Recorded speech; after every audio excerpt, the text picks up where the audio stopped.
మాకిది తెలియలేరు సుమండి అని బుగ్గలు నొక్కునే అవకాశం లేకుండా నేను ముందుగా మీకు మనవి చేశాను. ప్రధానంగా ఆ దేవాలయాల యొక్క సంక్షిప్తమైన చరిత్ర మీకు చెప్పాను. కాబట్టి ఇప్పుడు మీరు కంగారు పడక్కర్లేదు. ఎక్కడికి వెళ్ళినా, అమరావతి వెళ్ళినా, పెదకాకాని వెళ్ళినా, కోటప్పకొండ వెళ్ళినా, విజయవాడ వెళ్ళినా, గుంటూరు పీఠంలోకి వచ్చినా మీరు అలా నడుస్తుంటే ఓ ఇది మనవాడు అక్కడ చెప్పాడు కదా అని మీకు జ్ఞాపకం వస్తుంటుంది.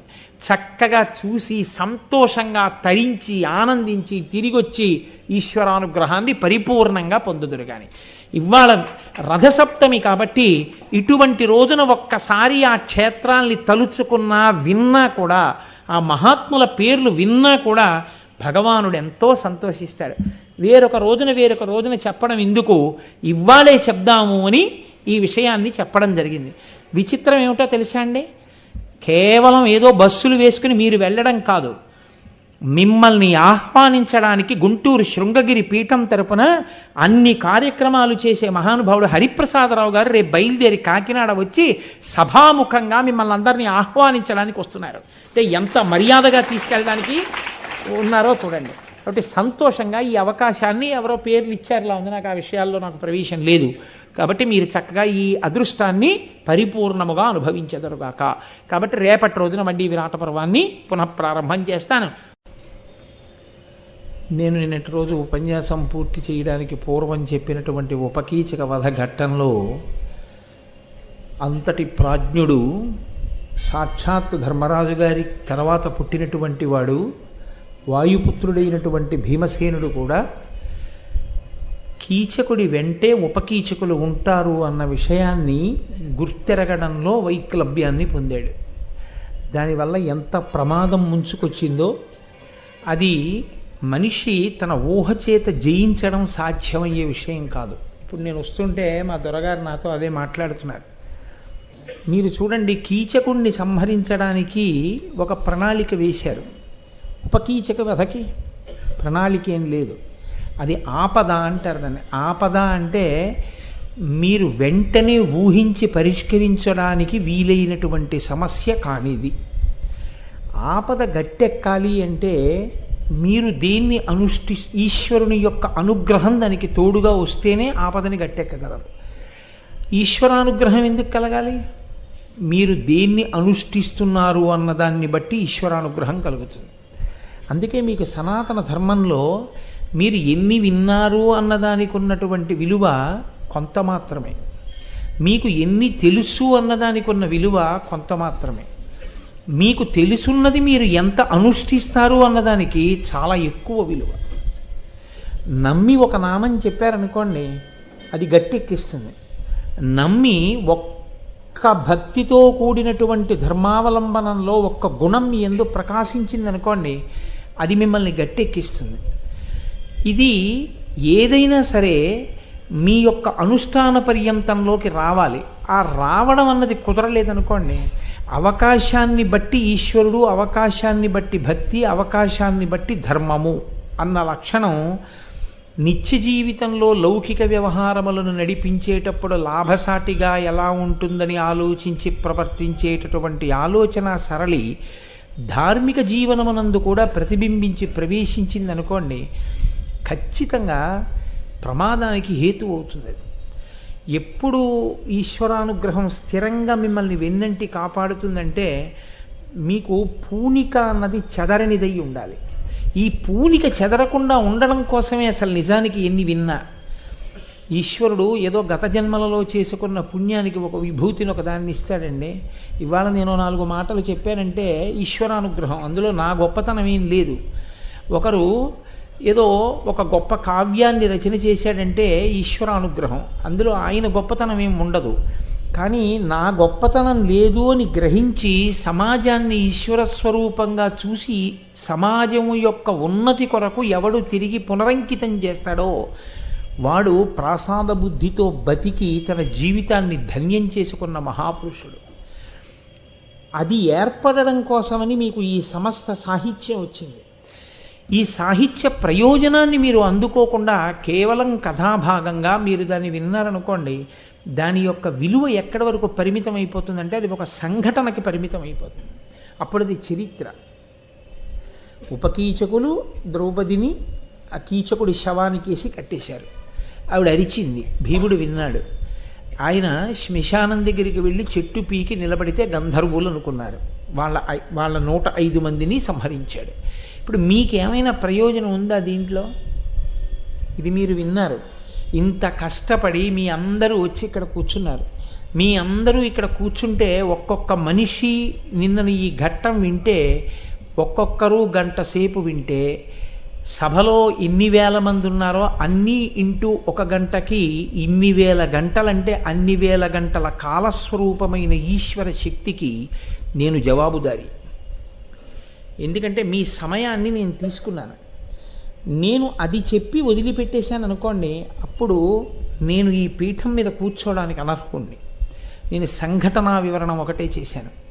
అంతకు మించి మీ యందు ఏదో ఒక ప్రోద్బలాన్ని తీసుకురావడంలో నేను విఫలమైపోయానని గుర్తు. మీరందరూ నేల మీద కూర్చుని, కింద కూర్చుని, ఇంత ఎత్తైన పీఠం నాకు వేసి కూర్చోపెట్టి ఇన్ని వేల మంది నన్నే చూస్తూ వింటున్నారంటే మీరు ఏదో కోరుకుంటున్నారు. భారతం నుండి మీరు ఏదో ఒక గొప్ప భావన పటిమ కలగాలి అని కోరుకుంటున్నారు. అది ఎక్కడ పట్టుకోవాలి మీరు అన్నది నేను తెలియచేయవలసి ఉంటుంది. అది మీరు పట్టుకోగలిగితే మీ జీవితాలకు ఒక ధన్యత వస్తుంది. ఒక నమ్మకం ఏర్పడడానికి ఎన్నిసార్లు జరగాలండి? ఆకలేసింది, ఏం చేయాలో తెలియదు, ఏడుస్తున్నాడు. అమ్మంది అన్నం తినరా అంది, అన్నం పెట్టింది అమ్మ, ఆకలి తీరింది. జీవిత పర్యంతం ఆకలిస్తే ఏడుస్తాడా? ఏడవడు. ఆకలిస్తే అన్నం పెట్టమని అడుగుతాడు. ఇప్పుడు ఏడవడు. ఎందుకని? తెలిసిపోయింది, ఆకలిస్తే అన్నం తింటే ఆకలి తీరుతుంది. దాహం వేసింది, ఏడిచాడు. అమ్మ నీళ్లు పట్టింది, దాహం తీరింది. ఇప్పుడు నీళ్లు తాగేయడం అలవాటు చేసేసుకున్నాడు. ఏదో తోచట్లేదు, 4 కీర్తనలు వినడం అలవాటు చేసుకున్నాడు, తోచిపోయింది. ఇప్పుడు తోచట్లేదని ఏడుస్తాడా? 4 కీర్తనలు వింటాడు. ఒకసారి జీవితంలో ఒకటి సత్యము అన్నది ఎరుకలోకి వచ్చిందనుకోండి, అన్నం తినడం విషయంలో నువ్వు ప్రతిసారి అనుమాన పట్టలేదుగా, నీళ్లు తాగడానికి అనుమాన పట్టలేదుగా. ఇది అగ్నిహోత్రము అంటే ముట్టుకుంటే కాలుతుందని ఒకసారి తెలిసిన తర్వాత మళ్ళీ ముట్టుకోవడానికి నీకేమీ ఈసారి కాలదేమో అగ్నిహోత్రం అని నీకు అనుమానం ఉండట్లేదుగా.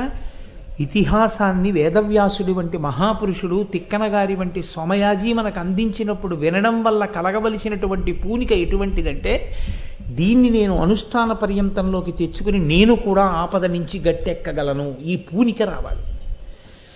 ఇది నేను అందుకే చెప్పింది. ఒకే వృత్తాంతం 2 మలుపులు తిరిగింది. కీచక వధ, భీమ ప్రణాళిక. ఉపకీచక వధ భీముడి ఊహ కందనిది. ఊహ కందని దాని నుంచి ఎలా బయటపడ్డారు ఇద్దరు? అజ్ఞాతవాసం భంగం కాకుండా కేవలం ఈశ్వరానుగ్రహం. అది తప్ప మీకు నేను ఒక్క మాట ఇప్పుడే అంటున్నాను దొరగారితో. భీముడికి నిద్ర పడితే ఏమై ఉండేదండి? ఆయనేం మామూలుగా లేడు. అంతసేపు మల్లయుద్ధం చేశాడు, అలిసిపోయాడు. వచ్చి ఒళ్ళు కడుక్కున్నాడు, పుడి పంచె కట్టుకున్నాడు, పడుకున్నాడు, నిద్ర పట్టేసింది, అయిపోయింది అంతే విరాటపర్వం. అసలు మహాభారతం ఎటు తిరుగుతుందో ఇక మీరు ఊహించలేరు. నిద్ర కేవలము ఈశ్వరానుగ్రహము అని శాస్త్రాలు చెప్తున్నాయి మనకి. ఎందుకంటే నిద్రాకాలిక సుఖమును ఇచ్చేటటువంటి స్వరూపం కేవలం పరమశివుడు.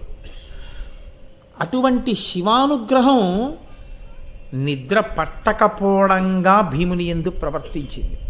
నిద్ర పట్టేసింది అనుకోండి, మీరు చూడండి, గోదావరి ఎక్స్ప్రెస్లో వస్తుంటారు, రాజమండ్రి దగ్గర లేస్తారు, సామర్లకోట వచ్చేస్తుంది, దిగిపోవాలని చెప్పి. నేను ఎంతోమందిని చూశాను, కూర్చుని కిటికీలోంచి చూస్తుంటారు, ఇంకా అనపర్తే కదా దాటిందని వెనక్కి వాలి కళ్ళు మూసుకుంటాడు. అనకాపల్లిలో తెలివి వస్తుంది. మళ్ళీ అక్కడి నుంచి ఇక్కడికి వచ్చేటప్పటికి ఆయన ఏ కార్యం మీద బయలుదేరాడో ఆ కార్యం భగ్నం కూడా అవుతుంది ఒక్కొక్కసారి. అది తెల్లవారకట్ట ఏ ముహూర్తానికో వెళుతున్నాడు అనుకోండి, ఆయన వచ్చేప్పటికి ఆ పెళ్ళి అయిపోతుంది. కాబట్టి కేవలం నిద్ర పట్టడం ఒక్కొక్కసారి వరం, కేవలం నిద్ర పట్టకపోవడం ఒక్కొక్కసారి వరం. ఎప్పుడు ఎలా ఏది ఎంత మేర మీ యందు ఉండాలో మీరు నిర్ణయించుకుంటే సరిపోదు, ఈశ్వరానుగ్రహం కలిసి రావాలి. భీముడికి నిద్ర పట్టకపోవడంలో, ద్రౌపదీదేవి కేక ఆయనకి వినపడడంలో ఉందంతే కథ మలుపు. హోర్న వాన పడిందండి, అయిపోయిందా విరాటపర్వం? హోర్న కురుస్తోంది వాన. వినపడతాయా ద్రౌపదీదేవి కేకలు? ఇప్పుడు భీముడి చెవిన ఆ కేక పడేటట్టు చేసి భీముడు వచ్చి అంత ఆపదలో అంత ఉత్కంఠలో నేను ముందు శ్మశానానికి పరిగెత్తి చెట్టు పీకి పట్టుకుని నిలబడితే చీకట్లో 5 గంధర్వులు అనుకుంటారనేటటువంటి ఆలోచన వచ్చి అజ్ఞాతవాస భంగం కాకుండా కార్యం జరిగేట్టు చూసిన వాడు ఎవరిని మీరు ఆపాదించి చెప్పగలరా? ఎవరో ఒకరికి కీర్తి మీరు కట్టబెట్టి మాట్లాడగలరా? కుదరదు. ఎట్నుంచి ఎటొచ్చినా ఈశ్వరుడే దానికి పరిష్కారం. ఇది ఎలా ఎందుకు అందాలి? ఇది ద్రోణుడు అంటాడు ఈ మాట. అది గురువు. ద్రోణుడనే పిలవబడ్డాడు. తర్వాత ఆచార్యుడయ్యాడు, ద్రోణాచార్యుడు అయ్యాడు ఆయన.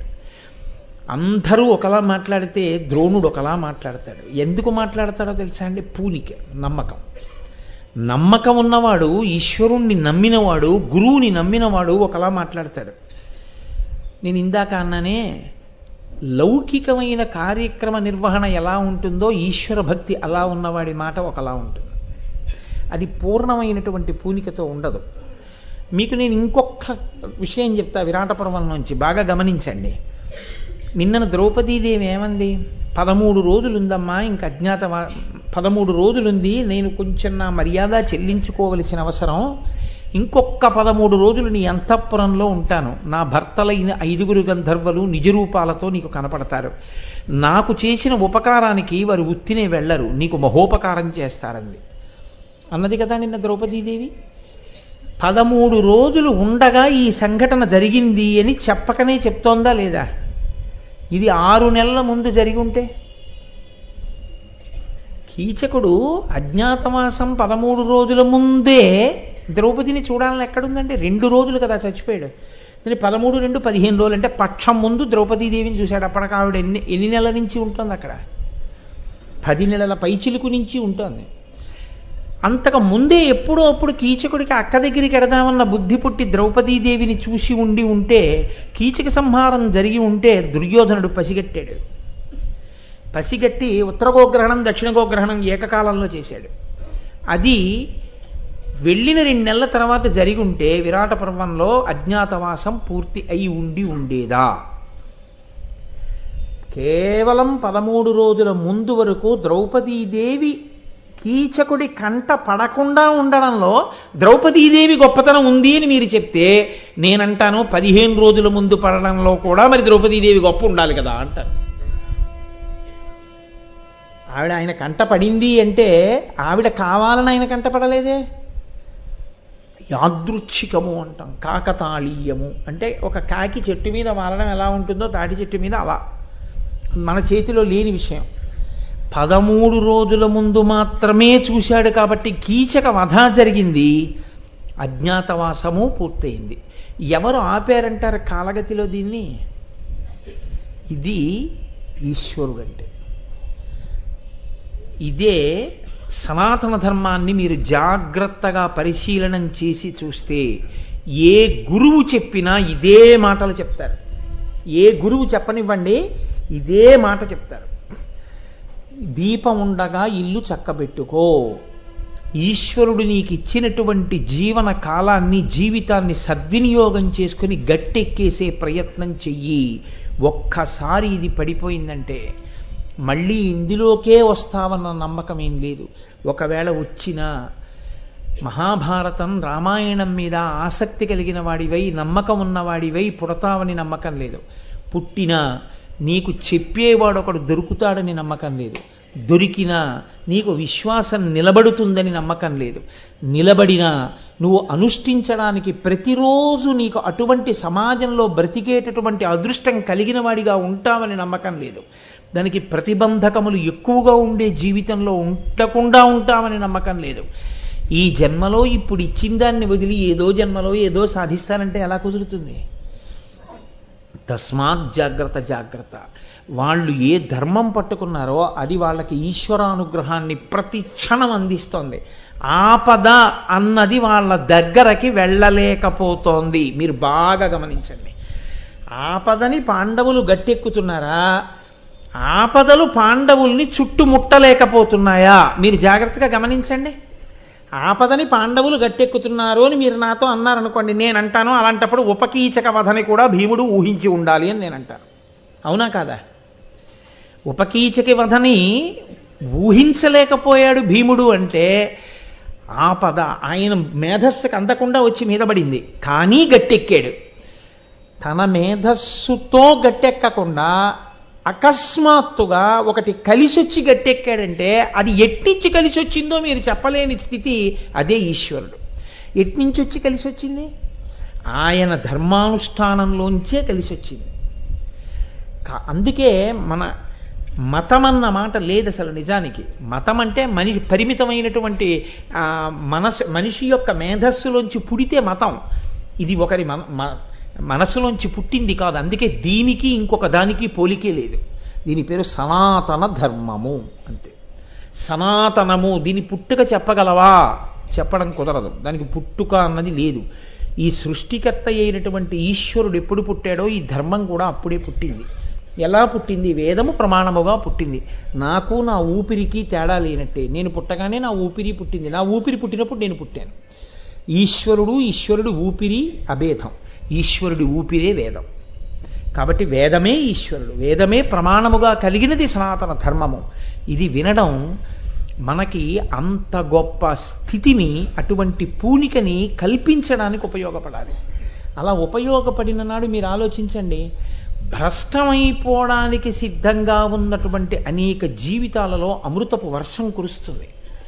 నేను ఒక మహానుభావుడి దగ్గరికి వెళ్ళి దర్శనం చేసుకుంటుంటే ఆయన అన్నారు, ఏమిటి కోటేశ్వరరావు, కాకినాడలో మీరేవో ప్రసంగాలు మొదలెడుతున్నారని విన్నాను, దేని మీద మాట్లాడబోతున్నారన్నారు.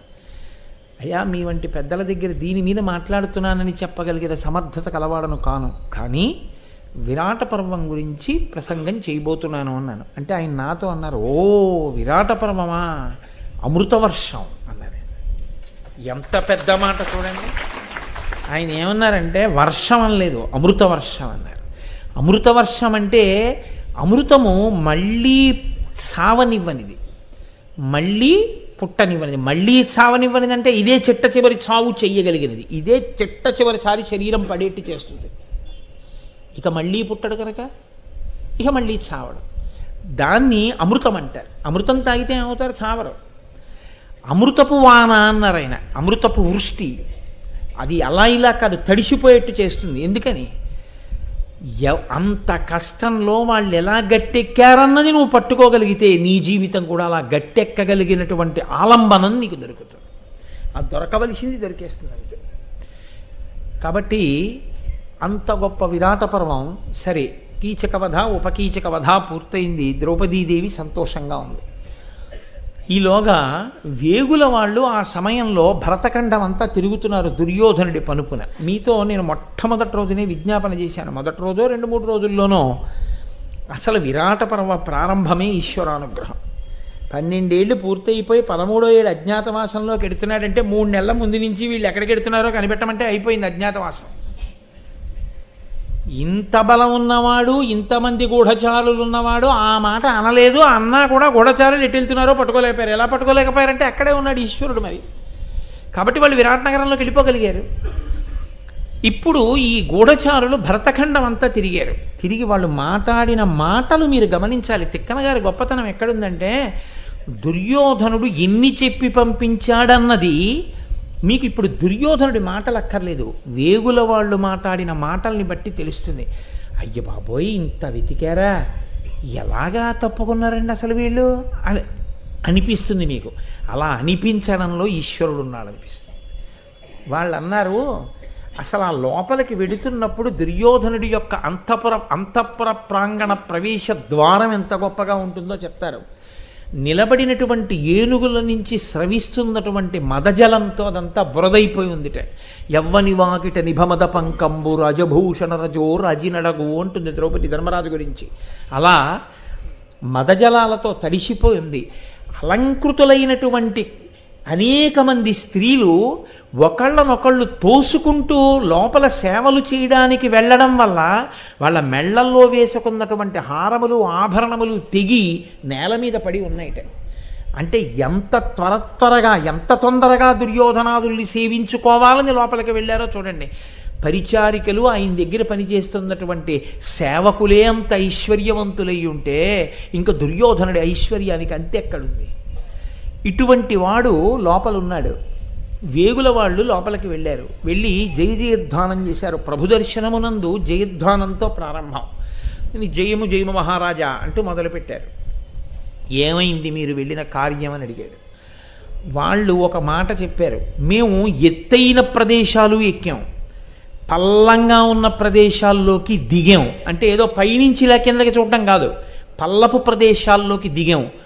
గుబురుగా కనపడినటువంటి ప్రతి చెట్టు ఎక్కి కొమ్మ కొమ్మ వెతికాం.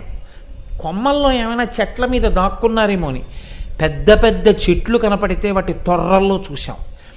పర్వతాలు ఎక్కాం, కొండలెక్కాం, పర్వత గుహలు చూసాం.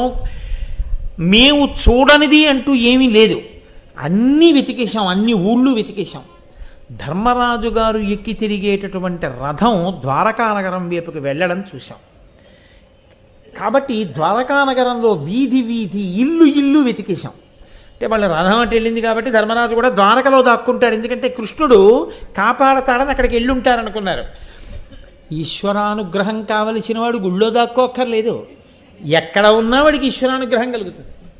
కాబట్టి ఇప్పుడు మేము ద్వారకానగరంలో ఉన్నటువంటి వీధులన్నీ వెతికాం, ఇళ్ళన్నీ వెతికాం. కానీ మహారాజా మాకు ఎక్కడ పాండవుల జాడన్నది తెలియలేదు. కానీ మేము ఎందుకు మీ దగ్గరికి పరిగెత్తుకొచ్చామంటే ఇంకా కొద్ది రోజుల సమయం ఉంది. 13 రోజులన్న మాట మాత్రం వేగుల వాళ్ళకి తెలియదు, వేగుల వాళ్ళకి ఎవడు దుర్యోధనుడికే తెలియదు. అందుకే లెక్క తప్పన్నాడు. కానీ నీ ఆజ్ఞ కోసం వచ్చాం, ఒక్క శుభవార్త చెప్పి వెళ్ళిపోదామని వచ్చాం. ఏమిటా శుభవార్త అన్నాడు. దుర్యోధనుడికి విరాట్ రాజుకి ఎప్పటి నుంచో పడదు. విరాట్ రాజు యొక్క బలం అంతా కీచకుడి మీద ఉంది. అటువంటి కీచకుణ్ణి ఒకానొక నాడు 5 గంధర్వులకి ఇల్లాలైనటువంటి ఒక స్త్రీ ఏడాది క్రితం నుంచి సుదేష్ణా మందిరంలో సైరంధ్రిగా సేవిస్తోందిట. ఆ సైరంధ్రి మీద చూపు పడి ఆమెను మోహించి కామించాడు కీచకుడు. ఆమె భర్తలు ఆ కీచకుణ్ణి అసలు లోకంలో ఎవ్వరూ ఊహించడానికి వీలు లేని రీతిలో చిత్రవధ చేసి చంపి ఒక మాంసపు ముద్దగా విడిచిపెట్టారు నర్తనశాలలో. ఇది విరాట్ రాజు గారి యొక్క నగరంలో కథలుగా చెప్పుకుంటున్నారు. మీకు విరాట్ రాజు శత్రువు కనుక విరాట్ రాజుకి బలమై కుడిభుజమై ప్రాణసమానమైనటువంటి కీచకుడు మరణించాడు కనుక ఈ శుభవార్త మీకు నివేదించి వెళ్ళిపోదామని వచ్చాం. తదుపరి మేము చెయ్యవలసిన కార్యం ఏమిటని అడిగారు. అడిగితే దుర్యోధనుడు అన్నాడు, మీకు తర్వాత చెప్తాను, ప్రస్తుతానికి మీరు వెళ్ళవచ్చు. వేగుల వాళ్ళు వెళ్ళిపోయారు. దుర్యోధనుడు అంటే ఏ తెలివి తక్కువ వాడని మీరు అనుకోకండి. మీకు నేను తరచూ చెప్తూ ఉంటాను, శ్రీరామాయణం చదివేటప్పుడు వాల్మీకి మహర్షి గొప్పతనం ఎక్కడుంటుందంటే ఆయన ఎక్కడ ఎవరికి పత్రికలు ఇవ్వరు. ఈయన ఇలాంటివాడు, ఆయన అలాంటివాడు, ఆయన ఏమనరు.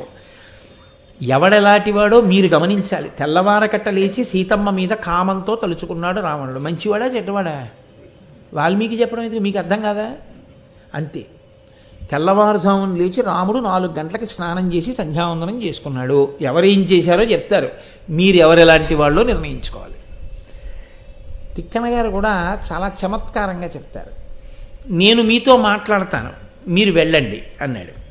ఆ వచ్చినటువంటి వేగుల వాళ్ళు వెళ్ళిపోయారు. వెళ్ళిపోయిన తర్వాత మంత్రులతో కలిసి సభ తీర్చాడు. సభ తీర్చి మాట్లాడుతున్నాడు దుర్యోధనుడు.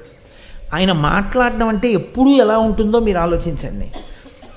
సమయ సముచిత కృత్యంబు చక్క చేసి పాండవులు రాజ్యమున కాన పడకమున్న అరసి ఇరిగి అరణ్యంబునందు దొంటి ఎట్లా ఇడుమల గడవబో నడుపవలయు. మనం ఇప్పుడు సమయోచితమైనటువంటి కార్యం ఒకటి చెయ్యవలసి ఉంది.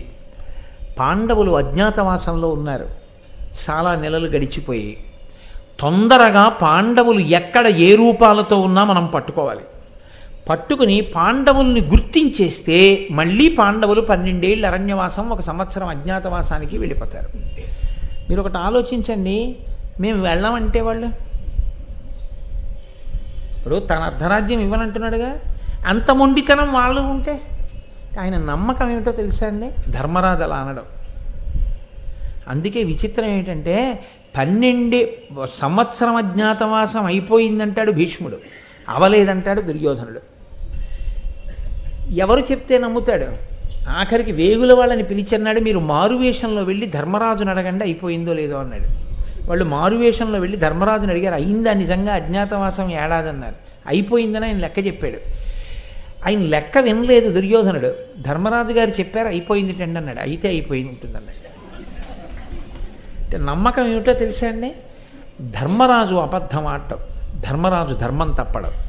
ధర్మం తప్పడు కాబట్టి ఆయనకి ధర్మం రక్షణగా నిలబడుతుంది అని దుర్యోధనుడు అనుకుని ఉంటే భారతం ఇంకోలా ఉండేది. మీరు గమనించండి, ధర్మరాజు ధర్మం తప్పడు. ధర్మం తప్పని ధర్మరాజు గీసిన గీత నలుగురు తమ్ముళ్ళు దాటరు. ఇది తెలియదా దుర్యోధనుడికి? ఖచ్చితంగా తెలిసి. ఇప్పుడు నేను చెప్పిన ఉదాహరణ మీకు చాలదా? నా సొంతంగానే మీరు భారతంలో ఉంది చదవండి. ఇది తెలిసి ఉంటే, ఇంత ధర్మం తప్పనివాడు కాబట్టి ఈశ్వరానుగ్రహం ధర్మజునికి ఉంటుంది. కాబట్టి ధర్మజునితో వైరం కన్నా ధర్మజునితో సంధి మంచిది అని దుర్యోధనుడు అనుకుని ఉంటే మహాభారతం ఇంకోలా ఉండేది. మాట తప్పనివాడు ధర్మరాజు కాబట్టి మనం కనిపెట్టేస్తే మళ్ళీ అరణ్యవాసానికి వెళ్ళిపోతారంటాడు. అక్కడుంది బుద్ధి తక్కువతనం, అక్కడుంది మూర్ఖత్వం. ఒకడు సంతోషంగా ఉంటున్నాడు, ఏమిటి కారణం? వాడి భక్తి. నువ్వు కూడా సంతోషంగా ఉండాలి. ఏం పొందాలి? భక్తిగా ఉండడం, ధర్మంగా ఉండడం నేర్చుకోవాలి. అవి మానేసి ఆయన సంతోషంగా ఉంటున్నాడని నువ్వు వేడిస్తే నీకేమిటి వస్తుంది? నీకు వచ్చేది ఏం ఉండదు దానివల్ల. నీవు నీ మార్గాన్ని నిరూపణం చేసుకోవడంలో ఉంటుంది. ఇది చాలామందికి ఉండే గుణం ఎక్కడుంటుందంటే, భగవద్భక్తి గొప్పది అంగీకరిస్తారు, ధర్మం గొప్పది అంగీకరిస్తారు. ఉత్తర క్షణం చాటుకెళ్ళి ఏమంటారో తెలుసా అండి? అబ్బా ఆయనదంతా చాదస్తం అండి, అలాగే ఉంటాడంటారు. అప్పుడు ఇంక నీకెందుకు పనికొచ్చింది అది? అది చాదస్తం అయితే నీకు ఇంకెందుకు పనికిరాదు అది. దానికన్నా కాస్త పై స్థాయిలో నిలబడితే దుర్యోధనుడు అంతే. కాబట్టి ఆయన ఏమంటాడంటే, పాండవులు రాజ్యమున కానపడకయున్న అరసి ఎరిగి అరణ్యంబునందు దొంటి ఎట్ల ఇడుమల గడవబో నడుపవలయు. అరణ్యములలో ఇంతకుముందు పాండవులు ఎలాంటి కష్టాలు పడ్డారో అలాంటి కష్టాలు పడేటట్టుగా మళ్ళీ మనం చెయ్యాలి. దానికి ఏమిటి మార్గం? వాళ్ళు ఎక్కడున్నారో కనిపెట్టడమే. బుద్ధి ఉన్నవాడైతే ఏమనాలి? ఇన్ని నెలలు గడిచింది, అంగుళం వదలకుండా వెతికారట వేగులు, కనపడలేదు పాండవులు. వాళ్ళ ధర్మం వాళ్ళని కాపాడింది. సాధ్యమా దాక్కోవడం? అంతటి తేజోమూర్తులు అయితే, అదే జనమేజయుడైతే అన్నాడు, వాళ్ళు దాక్కోవడానికి వాళ్ళ తేజస్సే వాళ్ళకి అడ్డం, ఎలా దాక్కుంటాడని అడిగాడు. ఈ మాట దుర్యోధనుడు అనుండుంటే సంధికి వెళ్ళుండేవాడు, ఇంకోలా ఉండుండేది. మూర్ఖత్వం, మొండితనం మనిషిని సక్రమంగా ఆలోచించనివ్వవు. మారడం అంటే ఏమిటంటే, తన తప్పు గుర్తిరిగితే ఖచ్చితంగా మార్పు రావాలి అనుకుంటే మీకు తెలిసిపోతుంది. అహంకారం అడ్డొస్తుండడం కూడా మీకు తెలిసిపోతుంది. మీరు మీ తప్పు ఒప్పుకోలేరు. మీ తప్పు ఒప్పుకోలేని భేషజంతో కూడిన బతుకు బతికినంత కాలం మార్పు తెచ్చుకోవడానికి అంగీకరించినట్టు. మార్పు తెచ్చుకోని దుర్యోధనుడు చివరికి ఏం పొందాడో, మార్పు తెచ్చుకోవడానికి ప్రయత్నించిన విభీషణుడు ఏం పొందాడో మీరు అర్థం చేసుకోవాల్సి ఉంటుంది. మారిన విభీషణుడు ఏమయ్యాడు? మారని దుర్యోధనుడు ఏమయ్యాడు? అంతే తేడా, అంతే. కాబట్టి కేవలం వాళ్ళెవరినో చూడడం కాదు, నువ్వేం చేస్తున్నావు చూసి ఇది అవసరం. దుర్యోధనుడి ఆలోచనలో ఉండే తేడా మీరు ఆయన మాట చేత పసిగట్టాలి. ఇది ఆయన ఆలోచన ధోరణి. దుర్యోధనుడికి ఎప్పుడూ పక్కన ఉండి ఎగదోసేవాడు ఎవరో తెలుసా అండి? కర్ణుడు. కర్ణుని యొక్క శీలంలో ఉన్న పెద్ద పొరపాటు ఎక్కడుందంటే, సమయానుకూలంగా అబద్ధాలు ఆడతాడు. చాలా పెద్ద పొరపాటు అక్కడ ఉంది. ఈ అబద్ధం ఎంత కొంప ముంచేస్తుంది అని ఆలోచించాడు. అదే ముంచేసింది కూడా దుర్యోధనుడిని. పరశురాముడు నీకు బ్రహ్మాస్త్రం భాషించదని శాపం ఇచ్చాడు. నాకు బ్రహ్మాస్త్రం పరశురాముడి దగ్గర నేర్చుకున్నానని వచ్చి చెప్పాడు దుర్యోధనుడితో. నమ్మేశాడు. ఆయన నమ్మకం ఏమిటంటే, కర్ణుడు నా పక్కనున్నాడు కాబట్టి అర్జునుణ్ణి మట్టు పెట్టగలడు, భీష్ముడి మా పక్కనున్నాడు స్వచ్ఛంద మరణం ఉన్నవాడు కాబట్టి పాండవులందరూ పడిపోతారు, ఎంతమంది తన పక్కనున్నా అధర్మం ఒక్కటి చాలు కాల్చేయడానికి. ఎన్ని దూదితో కూడినటువంటి గిడ్డంగులు నీకున్నా ఒక్క నిప్పురవ్వ చాలు నీకు ప్రమాదం తేవడానికి. ఇది దుర్యోధనుడు తన జీవిత పర్యంతంలో ఎంతమంది వచ్చి చెప్పినా అర్థం చేసుకోలేకపోయాడు. ఇది అర్థం కాలేదు ఆయనకి, ఆయన వినలేదు. ఇది వినకపోవడమే ఆయన కొంప ముంచేసింది. కాబట్టి చూడండి, ఎప్పుడు వెంటనే మాట్లాడతాడు కర్ణుడు. ఆ మాట మాట్లాడే అందుకే ఎప్పుడు జ్ఞాపకం పెట్టుకోండి, మీరు కేవలం ఇతిహాసంగా వినద్దు, కేవలం కథగా వినద్దు. జీవితంలో మీ బాగు కోరి మీకు కఠినంగా ఉన్నా సరే మాట్లాడే మనిషిని ఒకరిని తప్పకుండా మీరు స్నేహంగా ఉంచుకోవడం అలవాటు చేసుకోండి. ఎందుకో తెలుసా, మాట కించిత్ కఠినంగా ఉండొచ్చు. ధర్మజుడు మాట్లాడతాడు అలా, అప్పటికది కఠినంగా ఉన్నట్టుంటుంది. భీముణ్ణి ఏమన్నాడు? ఇలా కంటితో చూసి వంట చెరుకుకి చెట్టు కావాలా నీకని అడిగాడు. అన్నాడు కాబట్టి, కూర్చున్నాడు కాబట్టి అజ్ఞాతవాసం నిలబడింది, లేకపోతే ఏమై ఉండేది? కించిత్ కఠినంగా మాట్లాడినా, కోప్పడినా, తాను ధర్మాన్ని నమ్మి, తాను భగవంతుణ్ణి నమ్మి భక్తితో ఉండి ధర్మమునందు పూనిక ఉన్నటువంటి వ్యక్తితో స్నేహాన్ని ఎట్టి పరిస్థితులలో వదలకండి. ఏది పోనివ్వండి, ఆ స్నేహాన్ని వదలకండి. అదొక్కటి చాలు మీ జన్మ ప్రయోజనాన్ని కాపాడుతుంది. మీరు వినండి, వినకపోండి. 1 రోజు వినరు, 2 రోజులు వినరు, 3 రోజులు వినరు. ఆయనకి అదే పని. ఆయన అది తప్ప ఇంకొకటి చెప్పడు. ఎందుకంటే ఆయన నమ్మకం అటువంటిది. అది ఏం చేస్తుంది? మార్చి తీరుతుంది. రామకృష్ణ పరమహంస ఇదే అంటారు. ఒక ఏనుగుకి ఉండే లక్షణం ఏమిటంటే తొండాన్ని ఎత్తి ఎప్పుడు ఇలా ఏదో ఒకటి పీకుతుంది. అది కదంబ వృక్షమే అవనివ్వండి, ఏనుగు అనవసరం, కొమ్మలు లాగేస్తుంది. బక్కగా ఉండే ఒక మావటి పక్కన నడిచి వెడుతూ ఇలా ఇలా అంటాడు అంకుశంతో. తొండం ఎత్తినప్పుడల్లా ఇలా అంటాడు, ఇలా దింపేస్తుంది. ఇప్పుడు ఆ ఏనుగు రాచవీధిలో నడిచి వెడుతుంటే పసిపిల్లలకి కూడా ఆపద ఉండదు. ఎందుకంటే అతను ఇలా అంటుంటే చాలు. మీకు ఇంకో ఆశ్చర్యం తెలుసా? ఏనుగు నిలబడినప్పుడు మావటి కానీ అంకుశాలను అక్కడ పెట్టి వెడితే ఏది ఏమవనివ్వండి, అంకుశం మించి అడుగు దాటి ఏనుగు వేయదు. ఇంకా కావాలంటే మీరు ఏనుగుల్ని పెంచేవాళ్ళు ఉంటారు తిరుపతిలోనూ, అక్కడ మావటిని వాళ్ళని అడగండి, అంకుశం దాటి వెడుతుందా? మీరు ఇలా అంకుశం. అందుకే మీరు ఎప్పుడైనా గమనించండి, ఏనుగు దగ్గర కూర్చునే వాళ్ళు దేవాలయాల్లో ఏం చేస్తారంటే వాళ్ళు ఏనుగు కాలు పక్కనే కూర్చుంటారు. కాలు పక్కన కూర్చుని ఏనుగు 2 కాళ్ళ ముందు అంకుశాన్ని ఇలా పెడతారు. అంకుశాన్ని కాలు మడవండి, అంకుశాన్ని ఇలా ఇలా పెట్టి కాళ్ళ ముందు కూర్చుంటారు. దాని కాలు పక్కనే కూర్చుంటారు. అతను ఎటో చూస్తూ ఉంటాడు ఇలాగా. నిజంగా అది కాలెత్తి ఇతని తొడ మీద వేసింది అనుకోండి, ఏమైపోతాడు? అంత దగ్గరగా కూర్చుంటాడు. మీరు బాగా గమనించండి, అడగండి ఎప్పుడు నా మావటిని. అది ఏం చేస్తుందో తెలుసా అండి? 2 కాళ్ళ ముందు అంకుశం కానీ పెడితే ఎట్టి పరిస్థితుల్లో కాళ్ళు కదపదు. దానికి బదులు ఏం చేస్తుందంటే కుంభస్థలాన్ని ఇలా ఊపుతుంది, ఇలా ఊపుతూ తొండాన్ని ఇలా ఊపుతుంది. అతను అలా చూస్తుంటాడు. మళ్ళీ ఎప్పుడు అడుగు తీస్తుందంటే అంకుశాన్ని తీసేస్తే తీస్తుంది. అంత ఏనుగు దేనికి కట్టుబడిపోయింది? ఒక అంకుశం వల్ల అలవాటైంది. తొండం ఎత్తితే ఇలా కొడితే దింపేస్తుంది. ఒక్క ధార్మికుడైన వ్యక్తితో మీ స్నేహం మీ జీవితంలో ఉన్నటువంటి దురలవాట్లని క్రమక్రమంగా తీసేసి ధర్మపథంలో నడవడం అలవాటు చేస్తుంది. అది మీకు ఎంత ప్రయోజనాన్ని ఇస్తుంది అన్నది నేను చెప్పడం సాధ్యం కాదు, నా వల్ల కాదది. ఆ ప్రయోజనాన్ని కన్న తల్లిదండ్రులు కాదు, సమాజమంతా కలిసి కూడా ఇవ్వలేదు. ఒక ధార్మికుడితోటి స్నేహం ఒక్కటేది ఇవ్వగలదు. అందుకే సత్సంగత్వే నిస్సంగత్వం అంటారు శంకర భగవత్పాదులు.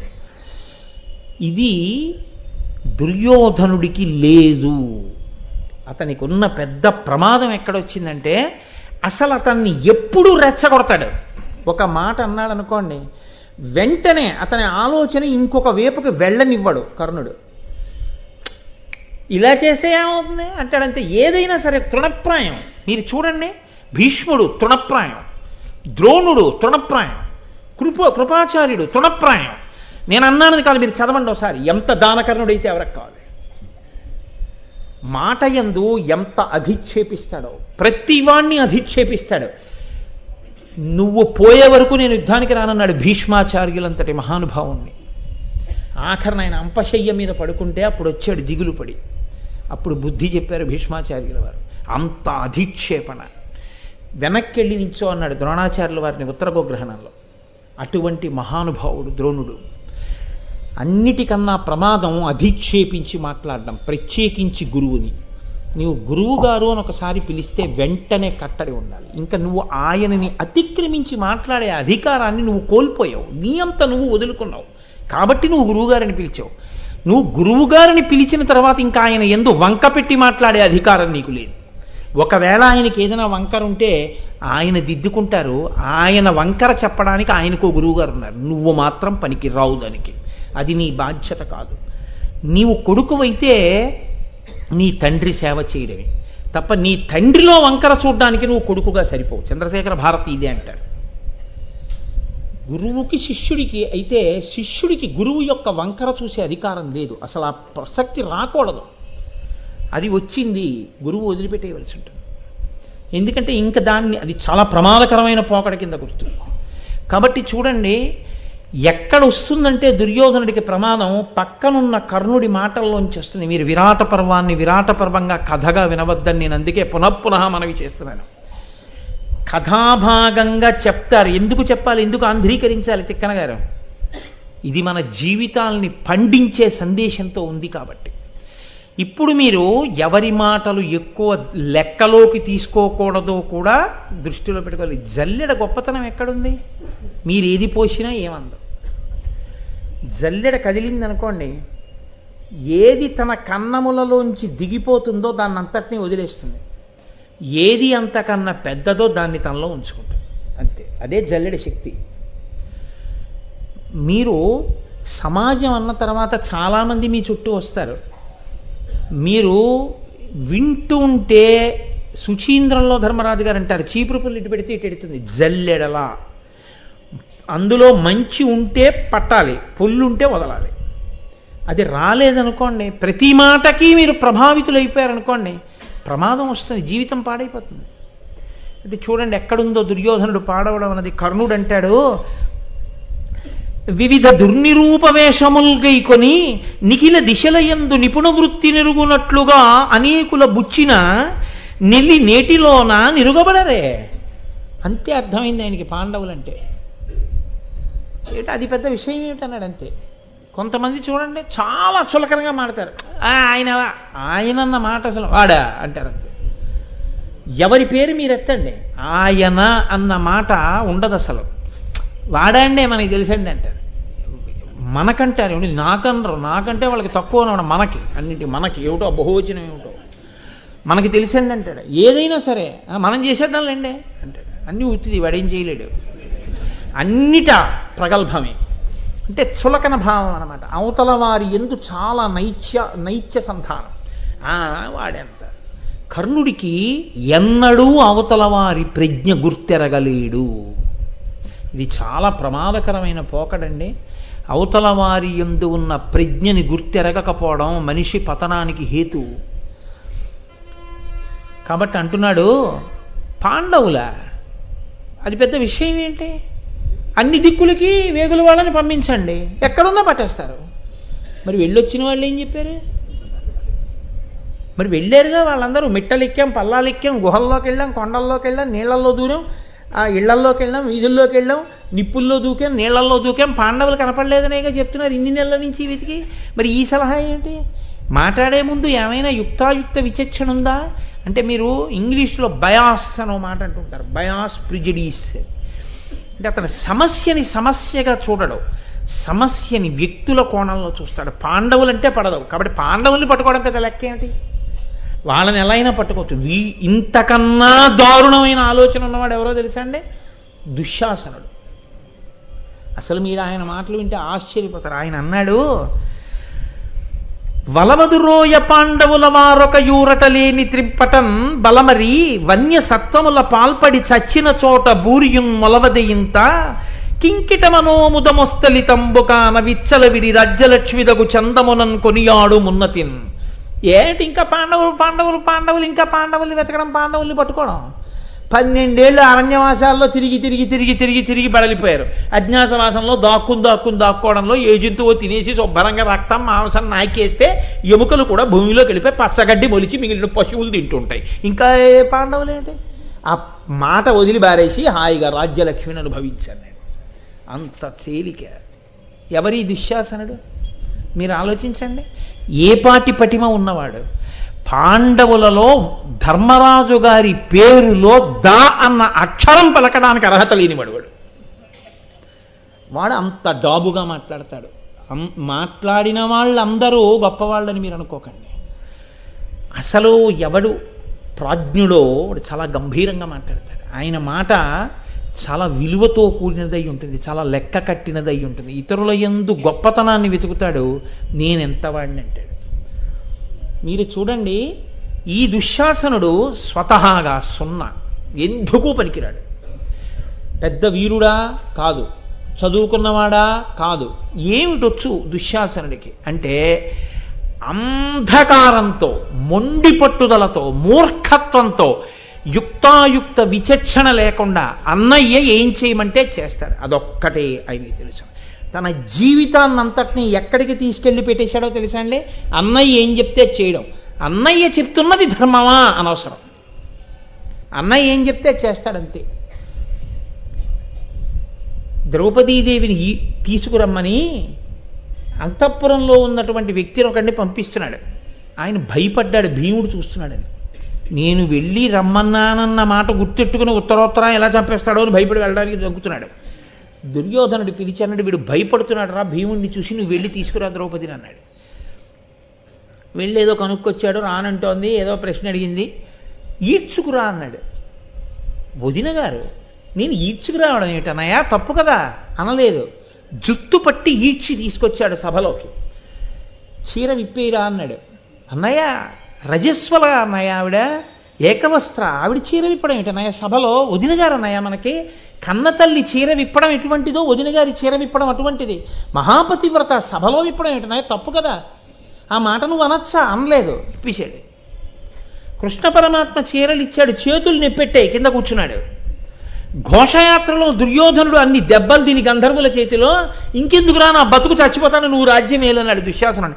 అన్నయ్య నువ్వు రాజ్యం ఏలాలన్నయ్య, నువ్వు చచ్చిపోవడం ఏంటన్నయ్య, వెర్రేడిపి ఏడిచాడు.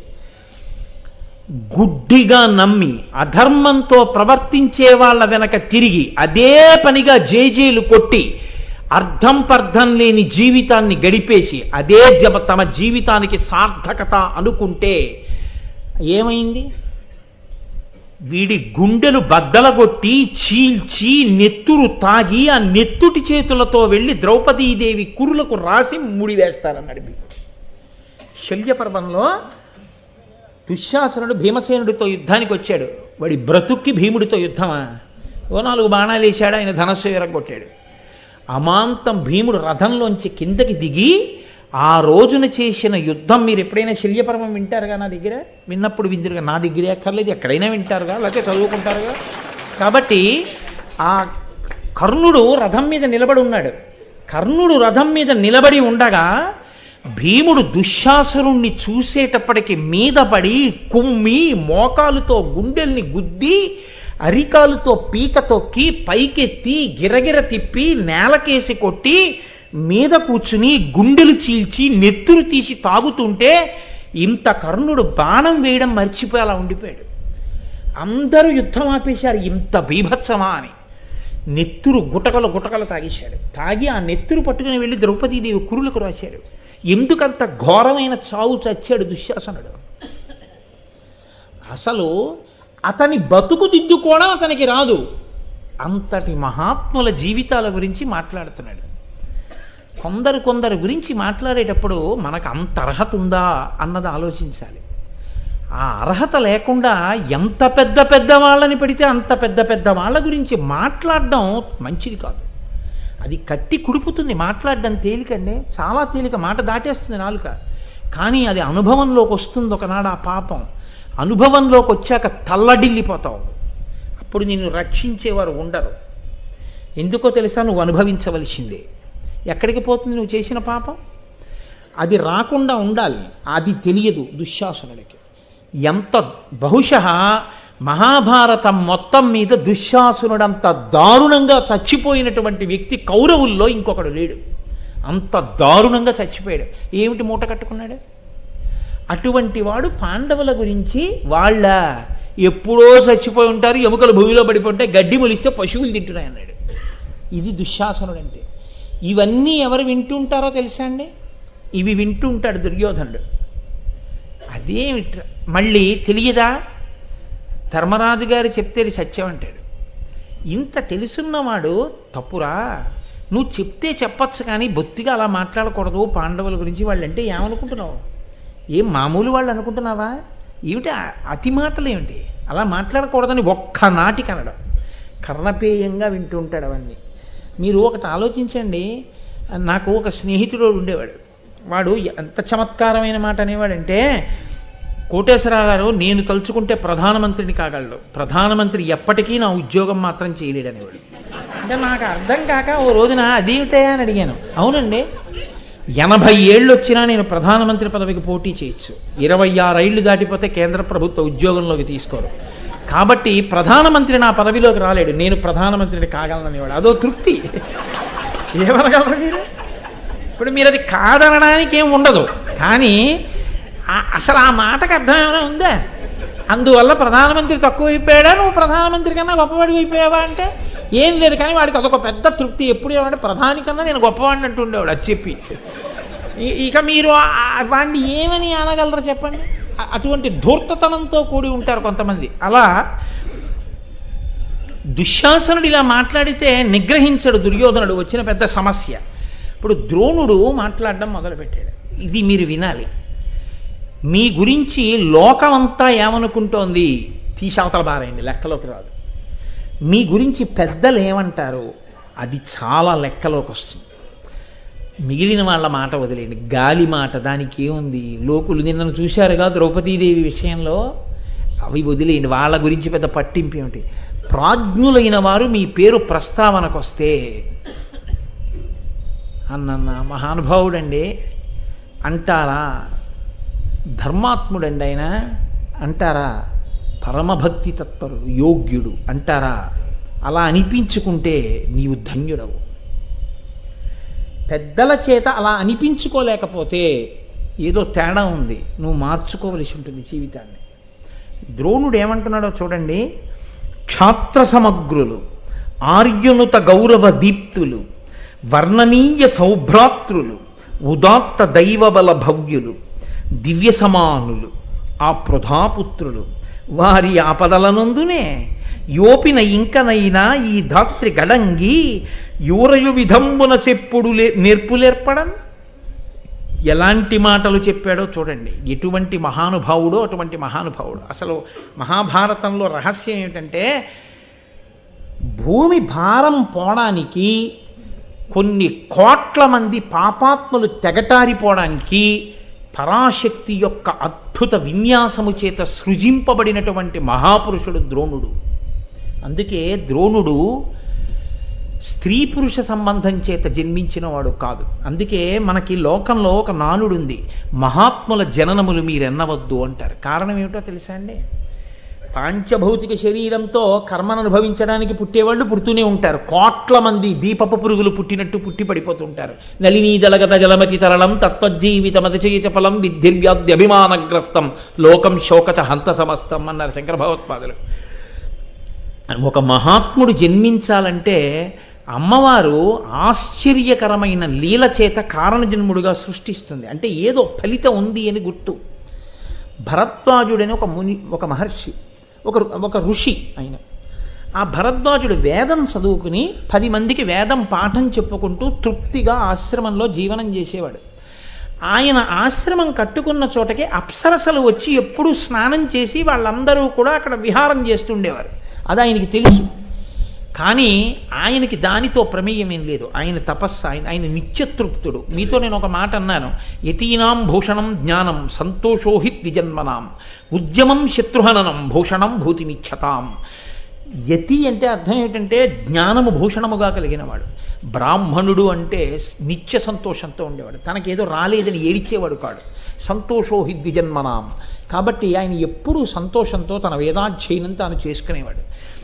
కాబట్టి ప్రతిరోజు అప్సరసలు అక్కడికి వచ్చి స్నానం చేసి విహారం చేస్తారన్న చోట తపస్సు చేసుకోవాలనుకున్నవాడు ఆశ్రమం కట్టుకోవచ్చా అంటే అసలు ఆయనకి ఆ స్పృహ లేదు. అప్సరసలు స్నానం చేస్తే నాకెందుకు, దేవకాంతల అక్కడికి వచ్చి నాట్యం చేస్తే నాకెందుకు, నా గొడవ నాది. అలాగే బతికాడు. కాబట్టి ఆయనకు అసలు అటువైపుకు దృష్టి వెళ్ళలేదు అన్నాడు. అటువంటి వాడికి ఆశ్చర్యకరంగా ఒక రోజున ఆయన ఏదో వేదపాఠం చెప్పుకుని బయటికి వచ్చి ఏ బట్ట ఆరేసుకుంటున్నాడు. ఘృతాచి అక్కడ ఒక పర్వత శిఖరం మీద నిలబడి ఉంది. ఆవిడ్ని చూశాడు. అంతే, ఆయన ఎందు కామ ప్రచోదనం అయింది. మీరు చాలా జాగ్రత్తగా వినండి. మహాత్ముల యొక్క జీవితములను జననములను మీరు ఎంచవద్దు అని చెప్పడానికి శాస్త్రం కారణం అదే. ఇన్నాళ్ళు ఇంతమంది అప్సరసలు స్నానం చేస్తుంటే చూస్తే మనసు చెలించని వాడికి ఘృతాచిని చూస్తే మనసు చెలించి కామోద్రేకం కలిగి రేతస్సు స్ఖలనమైంది. ఎందుకు అలా జరగాలి అంటే ఒక కారణ జన్ముడు జన్మించాలి. పరాశక్తి నిర్ణయం చేసింది. ఇదే శంకర భగవత్పాదులు సౌందర్యలహరిలో చెప్తారు, హరిస్వామారాధ్య ప్రణత జన సౌభాగ్య జననీం అని. అమ్మవారు అనుకున్నప్పుడు కారణ జన్ములు జన్మించవలసి వస్తే ఇటువంటి చిత్రమైన విన్యాసాలు చేస్తుంది ఆవిడ. ఇప్పుడు ఆయన అనుకున్నాడు, ఇదేమిటి నాకు ఇలా ఎప్పుడు కామ ప్రచోదనం కలగదే, నా రేతస్సు పతనం కాకూడదే, ఏదో ఉంది పరాశక్తి ఆజ్ఞ అనుకున్నాడు. దానిని పట్టి ఒక ద్రోణి యందు ఉంచాడు. ద్రోణి అంటే ఒక కలశం.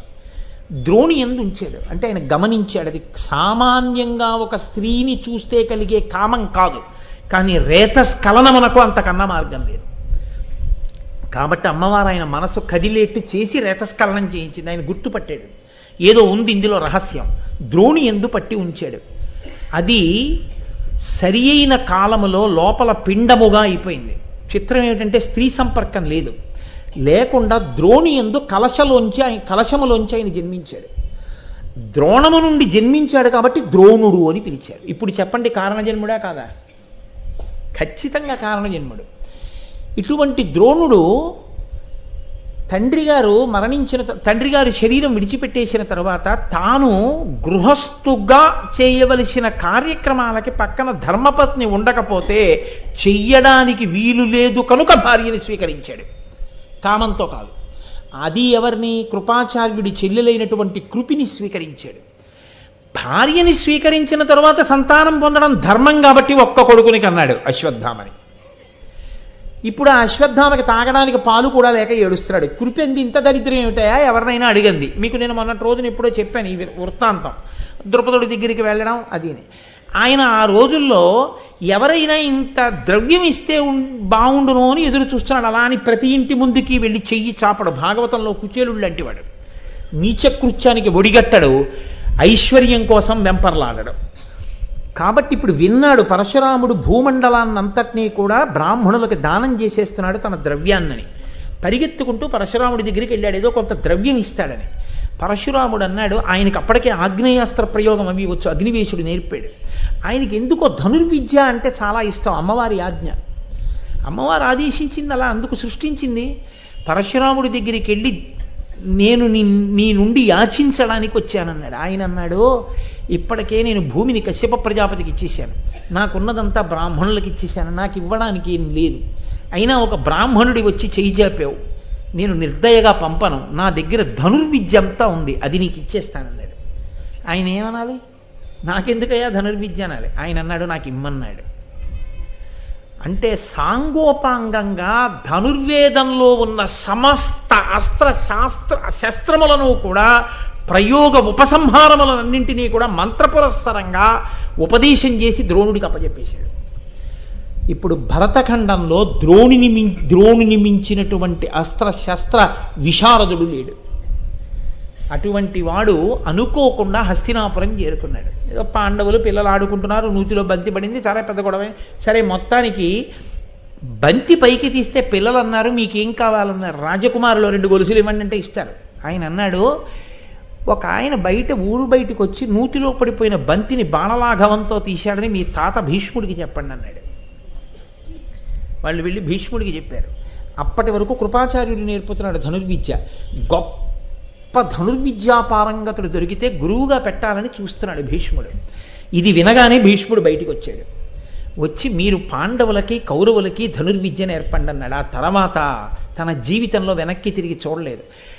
వేదాంగములు చదువుకున్నవాడు, అందుకని భీష్ముడితో సమాన స్థానాన్ని పొందేశాడు. పొంది భీష్ముడి చేత గౌరవింపబడ్డాడు. కౌరవ పాండవులకి గురువై ఆచార్యుడయ్యాడు, ద్రోణాచార్యుడయ్యాడు.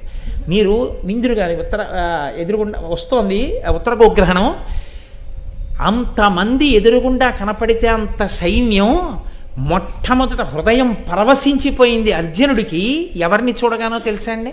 తన గురువుని చూడగానే. కాంచనమయ వేదిక కనత్యేతనోజ్వల విభ్రమము వాడు కలశజుండు అంటాడు. అడిగో మా గురువు మహానుభావుడు అంటాడు. చెవుల పక్క నుంచి 2 బాణాలు, కాళ్ళ దగ్గర 2 బాణాలు వేసి వెళ్ళాడు. గురువుగారు కుశలమా అని అడిగాడు. నమస్కార బాణాలు వేసి వెళ్ళాడు. ధనస్సు పట్టుకుని ఉన్నాడు కాబట్టి. ఈ గురుభక్తి కదరా, లేకపోతే శపిద్దును అన్నాడు ద్రోణాచార్యులు. అంత గురుభక్తి ఎక్కడుందో వాళ్ళు ఉన్నతిలోకి వచ్చారంతే. అటువంటి గురువు, అటువంటి ద్రోణాచార్యుడు చిట్ట చివర శరీరం విడిచిపెట్టవలసి వస్తే ఇంకొక పూట యుద్ధం చేస్తే పాండవులు కారు నీ పక్షాన ఒకడు మిగలడని చెప్పాడు కృష్ణుడు. ఇంకొక పూట, రోజు అక్కర్లేదు, ఒకే ఒక పూట ద్రోణుడు యుద్ధం చేస్తే ధర్మజ మీ పాండవులు కారు, నీ పనుపున ఒక్క సైనికుడు మిగలడు. ద్రోణుణ్ణి అడ్డు పెట్టగలిగిన వాళ్ళు లేరు. రుద్రుడు.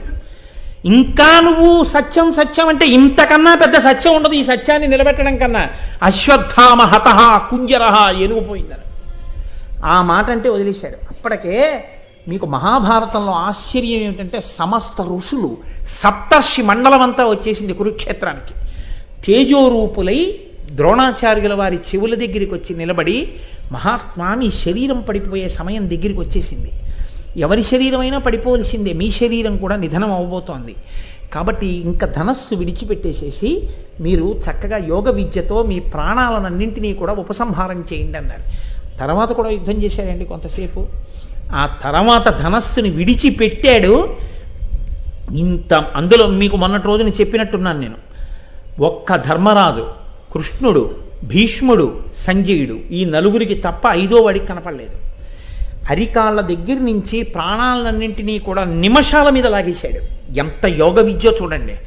ఇంత యుద్ధభూమిలో లాగి బ్రహ్మస్థానం దగ్గరికి తీసుకెళ్లి బ్రహ్మస్థానాన్ని భేదించి మెరిసిపోతున్నటువంటి ఉల్కల ఆ తేజస్సు ఆకాశ మండలంలోకి వెళ్ళి అంతర్ధానం అయిపోయి ఊర్ధ్వలోకాలకు వెళ్ళిపోయింది. ఆ ఉండిపోయిన శరీరాన్ని దృష్టజ్యుమ్నుడు ఒక్కసారి రథం మీదకి దూకి జుత్తు పట్టుకుని కంఠం కోసేశాడు. అర్జునుడు ఏడిచాడు, మా గురువు అంత దారుణంగా కంఠం కోస్తావా, ఆయన మహానుభావుడు ఎప్పుడో నిర్గమించాడు, శవానికి కంఠం కోసావన్నాడు. అటువంటి వాడు ద్రోణుడు అంటే సామాన్యుడు కాడు. ద్రోణాచార్యుడు ద్రోణాచార్యుడే, మహానుభావుడు. తనని చంపే కొడుకు కోసమని హోమం చేస్తే పుట్టినవాడు దృష్టజ్యుమ్నుడని తెలుసు, అయినా సరే పాఠాలు నేర్పాడు. గురువుగా ఆయనకి మనసులో తన శరీరం ఒకనాడు పడిపోతుంది, కానీ గురు పదవికి కళంకం రాకూడదు. నన్ను చంపడానికే విద్య నేర్చుకున్నా, నేను నేర్పేస్తానని నేర్పేశాడంతే. అంతటి మహానుభావుడు. మరి ఏకలవ్యుడు బొటనవేలు ఎందుకు తీశారు? ఇప్పుడు నేను అవన్నీ పట్టుకుంటే ఇంక ఈ విరాటపురం ఎక్కడవుతుంది కానండి, ఈలోగా మా అమ్మాయి పెళ్ళి వచ్చేస్తుంది, ఉపన్యాసం చెప్పి కన్యాదానం చేయాలి నేను. కాబట్టి అటువంటి ద్రోణుడు ఇవాళ మాట్లాడుతున్నాడు. ఆయన అంటున్నాడు, క్షాత్ర సమగ్రులు నీచంగా చచ్చిపోయి ఉంటారన్నాడుగా దుశ్శాసనుడు. నీకు వాళ్ళ గురించి మాట్లాడే అధికారం ఏమిట్రా అనలేదు. వాళ్ళు క్షాత్ర సమగ్రులు అన్నాడు. అంటే పరిపూర్ణమైన క్షాత్రం ఉన్నవాళ్ళు. ఆర్యనుత గౌరవ దీప్తులు, పెద్దలైన వారి చేత ఎప్పుడూ కూడా కీర్తింపబడేవారు. నీలాంటి కుక్కలు మురిగితే వాళ్ళ గౌరవానికి భంగం ఏమిటి? వేరొక మాట, నీకేం తెలుసు వాళ్ళ గురించి? మహాత్ములైన వాళ్ళ దగ్గరికి వెళ్ళి ఆయన పేరు చెప్పు, వాళ్ళ పేర్లు చెప్పు. ఆయన అంటారు అది కితాబ్, నీకేం అర్థం అవుతుంది ఆయన గురించి? కాబట్టి ఆర్యునుత గౌరవ దీప్తులు, వర్ణనీయ సౌభ్రాతృలు, ఎంత ప్రేమ కలిగిన వాళ్ళో తెలుసా? కాబట్టి కదరా దుర్యోధనుడి ఘోషయాత్రలో విడిపించారు. కాబట్టి కదరా ఆనాడు సైంధవుడు తప్పు చేస్తే ద్రౌపది పట్ల విడిచిపెట్టారు. బావగారి వరసని అని చెప్పి, లేకపోతే మీ దుస్సల విధవయ్యేది ఈ పాటికి. ఇది ద్రోణుడి దెప్పు. కాబట్టి వర్ణనీయ సౌభ్రాతృలు, ఉదాత్త దైవ బల భవ్యులు. ఎంత పెద్ద మాట చెప్తున్నాడో చూడండి. నిరంతరము దైవబలము కలిగినటువంటి వాళ్ళు, మీకో చుట్టూ పెట్టుకున్న బలం, ఆ వాళ్ళదో దైవబలం. దైవబలం ఎందుకు వచ్చింది? వాళ్ళ ధర్మానుష్ఠానం. ఉదాత్త దైవబలులు, దివ్య సమానులు, వాళ్ళు దేవతలతో సమానం రా వాళ్ళు. ఆ పృథాపుత్రులు, కుంతీదేవికి పృథ అని పేరు, ఆ పృథాపుత్రులు వారిని ఆపదలు వందునే. ఇది మీరు బాగా అండర్లైన్ చేసి గుర్తుపెట్టుకోవాలి. ద్రోణుడి వంటి మహాపురుషుడు అంటున్నాడు, వారిని ఆపదలు వందునే. వాళ్ళకి ఆపదలు వస్తాయా?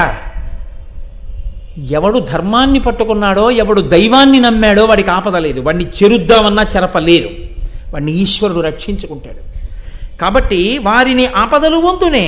యోపిన ఇంకనైన ఈ ధాత్రి గడంగి యూరయు విధంబుల చెప్పుడు నేర్పులేర్పడం. మీకేమైనా చేతనైతే పాండవుల్ని ఎలా గుర్తించచ్చో ఆలోచన చెప్పండి అన్నాడు. చాలదండి ఒక్క పద్యం. ద్రోణుడి వంటి మహాపురుషుడి చేత ఇటువంటి కితాబ్ పొందారు, ఇటువంటి గొప్ప ఆశీర్వచనం పొందారు, ద్రోణుడి మనస్సులో ఇటువంటి స్థానం పొందారు. ఇది పాండవులంటే. అప్పుడు మహానుభావుడు భీష్ముడు నోరు విప్పాడు. ఆయన అన్నాడు, ద్రోణుడు చెప్పింది యథార్థం. ఇప్పటి వరకు మాట్లాడారే, మీరు చెప్పినదంతా పొల్లు, మీకు ఆలోచన లేదు. పాండవులంటే ఎవరో తెలుసా?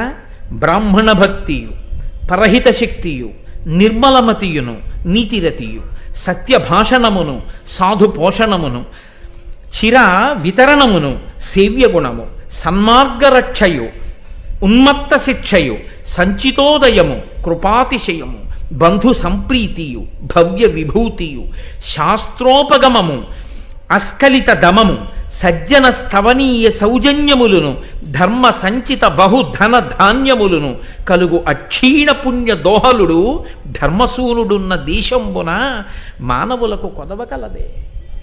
ఏమనుకుంటున్నారయ్యా? పాండవులంటే నిరంతర ధర్మ తత్పరులు, అపారమైనటువంటి బ్రాహ్మణ భక్తి కలిగినటువంటి వారు, అపారమైనటువంటి శక్తి కలిగినటువంటి వాళ్ళు, నిర్మలమైనటువంటి మనస్సు ఉన్నటువంటి వాళ్ళు, నీతి పాటించేవాళ్ళు, సత్య భాషణం ఉన్నవాళ్ళు, భగవంతుణ్ణి నమ్ముకున్న వాళ్ళని పోషించే గుణం ఉన్నటువంటి వాళ్ళు, వాళ్ళు సన్మార్గమును ఎన్నడూ విడిచిపెట్టకుండా ప్రవర్తించేటటువంటి వాళ్ళు, సన్మార్గమును విడిచి తిరిగే వాళ్ళని శిక్షించేటటువంటి వాళ్ళు, కృప కలిగినటువంటి వాళ్ళు, బంధువుల యందు ప్రీతి కలిగినటువంటి వాళ్ళు, అపారమైన ఈశ్వరుని విభూతిని సంతరించుకున్న వాళ్ళు, శాస్త్రము తెలుసున్నవాళ్ళు, ఎప్పుడు పడితే అప్పుడు అర్థం పర్థం లేకుండా స్త్రీల పట్ల కామంతో ప్రవర్తించేటటువంటి స్థితి కలగనటువంటి అస్కలిత బ్రహ్మచర్య ధురీణులు, సజ్జనుల చేత నిరంతరము పొగడబడేటటువంటి వాళ్ళు, నిరంతరము ధర్మమును నమ్మి ఉండేవాళ్ళు. అందుకే వాళ్ళెక్కడుంటారో అక్కడ బహుధన ధాన్య పోషకముతో రాజ్యము సంతోషంతో శోభిల్లుతూ ఉంటుంది అన్నారు. వాళ్ళు ఎక్కడున్నారో వాళ్ళకి లోటు కాదు, వాళ్ళున్న చోట జనానికి లోటు ఉండదు, ఆపదలు రావు వాళ్ళున్న చోట. అంత మహాపురుషులు రా పాండవులంటే. మీకేం తెలుసు? ఇంతమందిని పాండవులు ఎక్కడుంటారు అంటే రకరకాల మాటలు చెప్పారుగా. నేను చెప్తా, దుర్యోధన, నా మాటలు బాగా విని వాటిని అమలులో పెట్టే ఉద్దేశ్యం నీకుంటే నీ చెప్తున్నాను వినన్నాడు. వాడు అదృష్టమేమో ఆ కోణంలో విన్నాడు. అన్నాడు భీష్ముడు, మరియును ఒక్క విశేషం బెరింగించదా అతని యున్న ఎడ గోధనముల్ మెరుగెక్కి పాడి ఏమియు కొరతవడక యుండ చేపి కురియుచునుండు. ధర్మరాజు పాండవులు ఎక్కడుంటారో అక్కడ గోసంపద విపరీతంగా ఉంటుంది, అక్కడ ఆవులు సుభిక్షంగా ఉంటాయి, విపరీతమైనటువంటి పాడి పంట ఉంటుంది. ఎక్కడ ధర్మం ఉంటుందో అక్కడ ఇవన్నీ ఉంటాయి. కాబట్టి నీవు ఎక్కడ ఇటువంటి ప్రాంతం ఉంది అన్నది నువ్వు వెతికి పట్టుకోగలిగితే అక్కడ పాండవులు ఉన్నారని గుర్తు. ఈ మాట చెప్పారండి భీష్మాచార్యుల వారు. భీష్ముడంటే భీష్ముడే. ఇవాళ భీష్మాష్టమి కదా, భీష్ముడికి తర్పణం ఇవాళ విడిచిపెడతాం. ఎప్పటి భీష్ముడు? ఆనాటి నుంచి ఈనాటి వరకు భీష్ముడి గౌరవం అంతే. మీకు ఆశ్చర్యం ఒకటి చెప్పనా? లోకంలో ఎవరైనా మరణించిన తరువాత ఆయన అంత్యేష్టికి సంబంధించిన సామాగ్రి తీసుకొస్తారు. ఒక్క భీష్ముడి పేరు మీద మహాభారతంలో భీష్మ పర్వం, అనుశాసనిక పర్వం, శాంతి పర్వం, ఇవన్నీ భీష్ముడే. సరే ఆదిపర్వం, సభాపర్వం, అరణ్యపర్వం వీటన్నింటిలోనూ భీష్ముడు ఎప్పుడు కనపడుతూనే ఉంటాడు.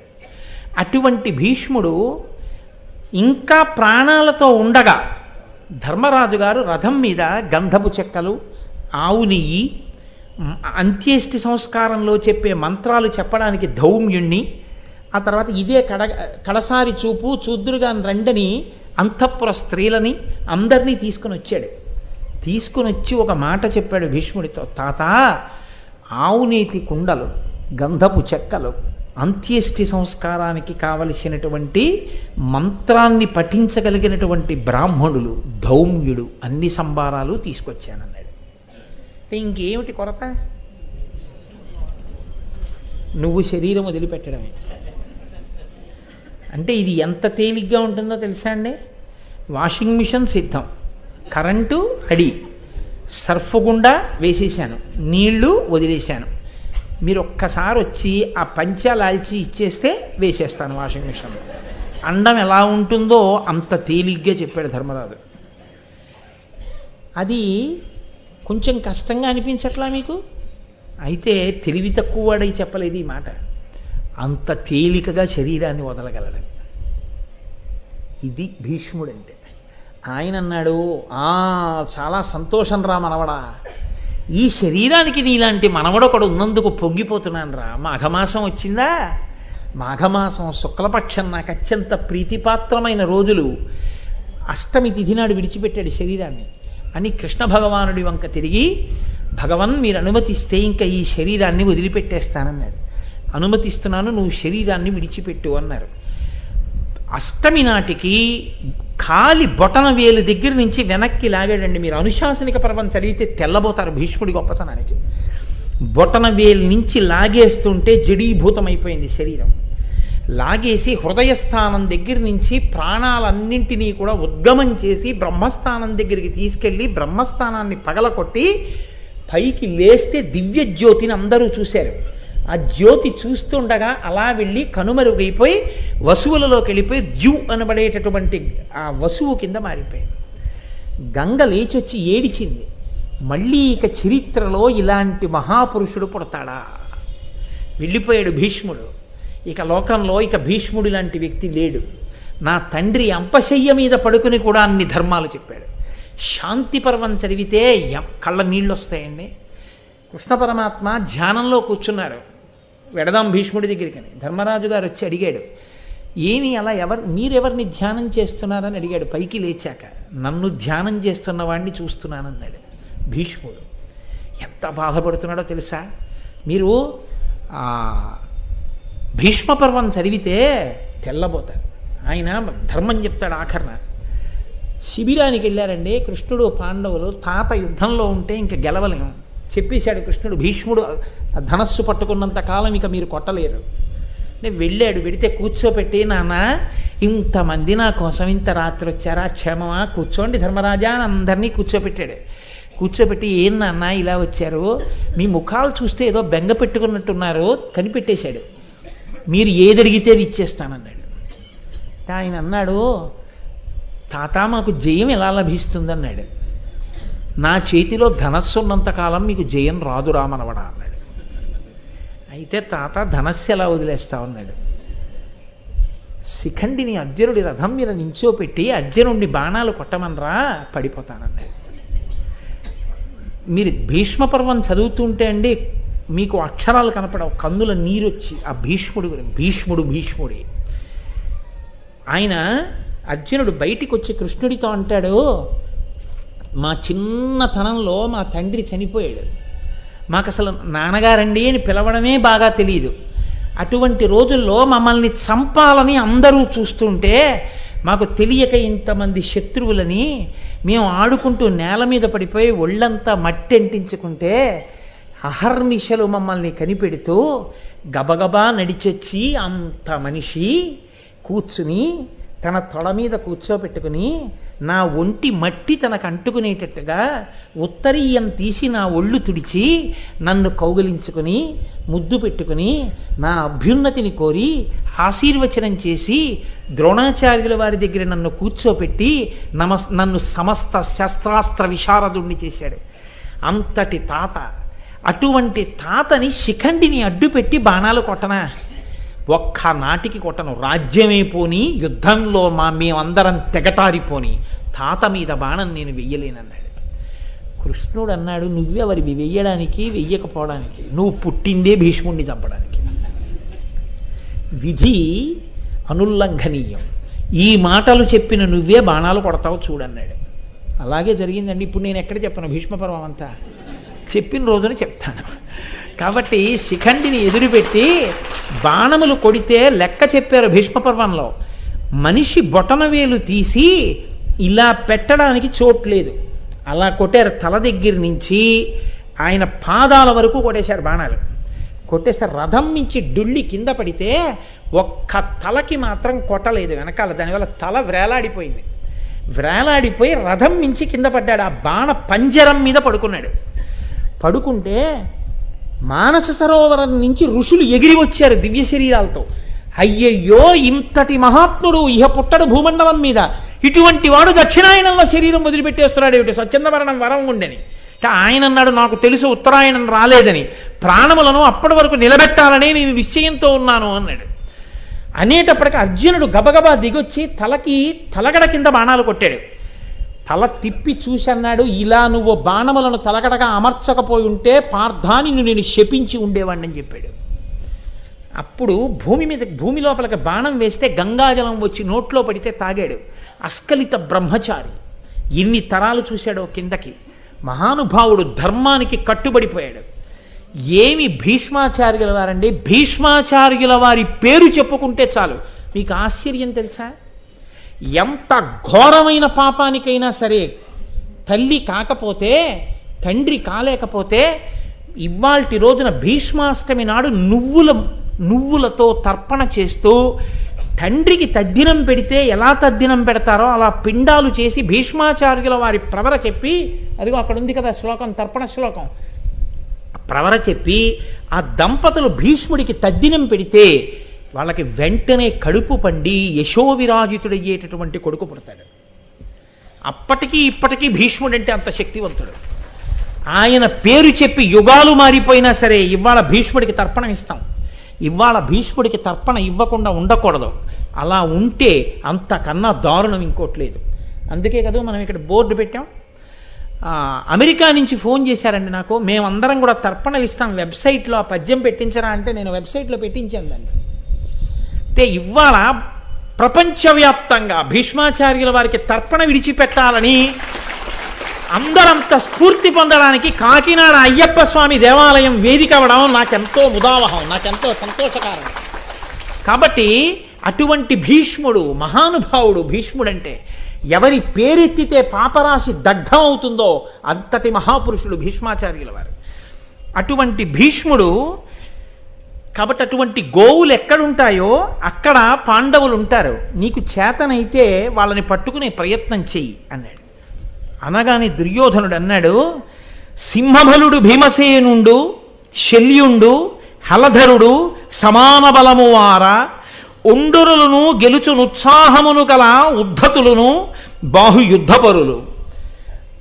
నాకు తెలుసున్నంత వరకు ప్రపంచంలో సమానమైనటువంటి భుజబలం కలిగిన వాళ్ళు, ఒకళ్ళనొకళ్ళు మట్టు పెట్టగలిగిన వాళ్ళు నలుగురే ఉన్నారు.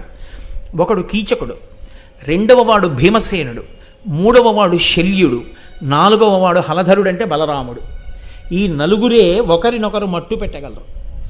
కాబట్టి ఇందులో కీచకుణ్ణి మట్టు పెట్టాడు ఒక రాత్రి వేళ ఒక ఆడదాని కోసమని వేగుల వాళ్ళు చెప్పారు. ఇప్పుడు వచ్చి తాతగారు అంటున్నారు, పాండవులు ఎక్కడున్నారో అక్కడ గోవులు, సంపద, పాడి, పంట ఉంటాయంటున్నారు. విరాట్ రాజు గారి రాజ్యంలో విపరీతంగా గో సంపద, పాడి, పంట, సంతోషంతో ప్రజలున్నారు. ఒక రాత్రికి రాత్రి 5 గంధర్వులు కీచకుణ్ణి మట్టు పెట్టి మాంసపు ముద్ద చేశారని వేగుల వాళ్ళు చెప్తున్నారు. అది ఒక ఆడదాని కోసం చేశారు అని చెప్తున్నారు.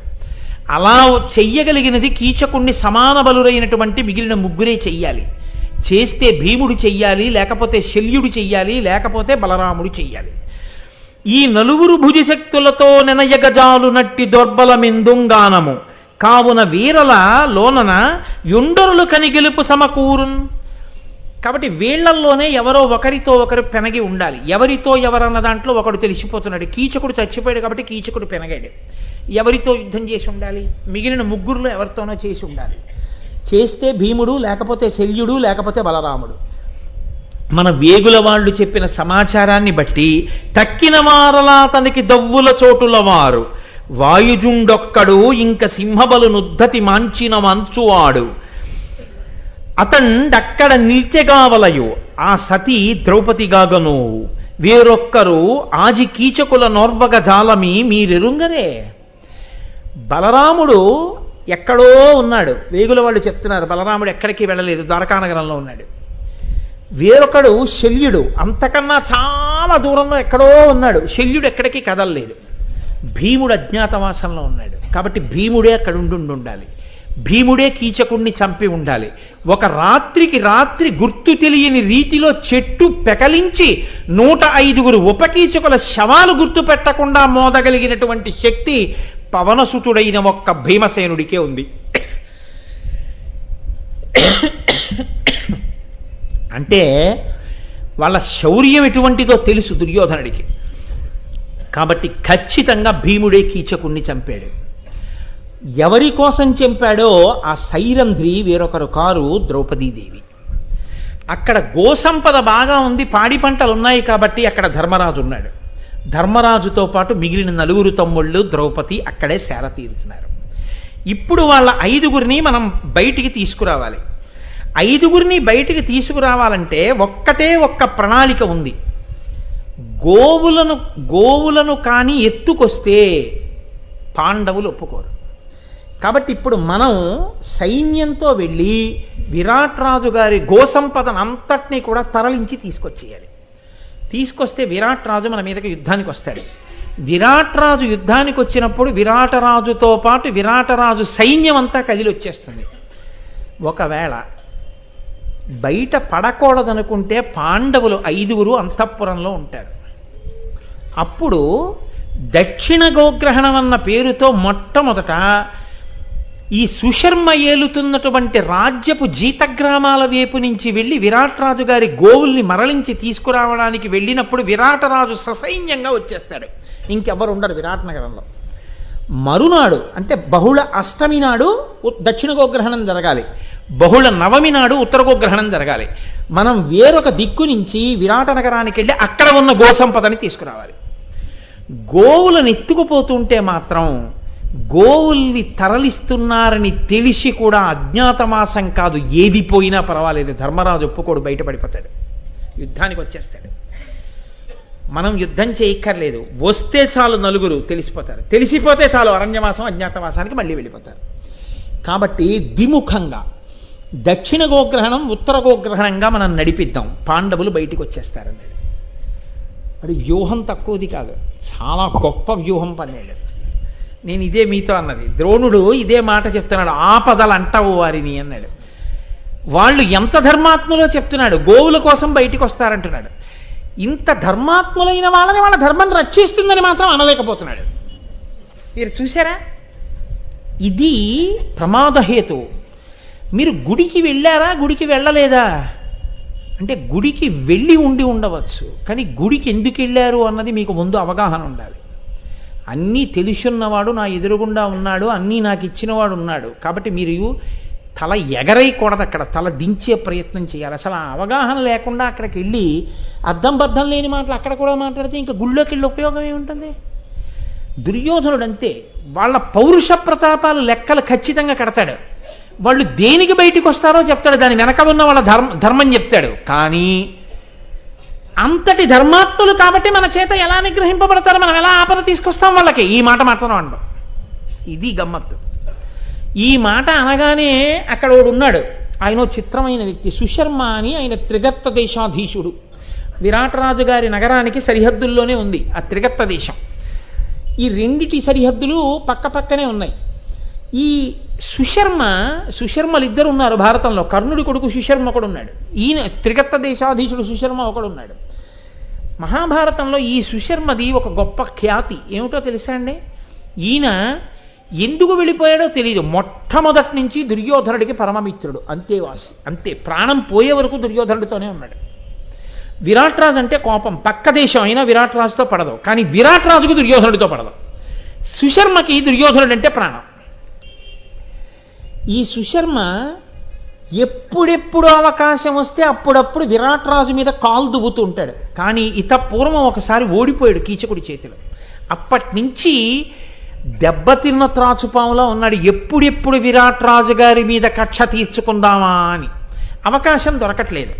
ఇప్పుడు దక్షిణ గోగ్రహణం సుశర్మ రాజ్యం త్రిగర్త దేశానికి పలుమేరలలో ఉన్నటువంటి జీతరాజ్యాల వైపుకు వెళ్ళి గోవులు తీసుకురావాలని దుర్యోధనుడు అన్నాడు సభలో.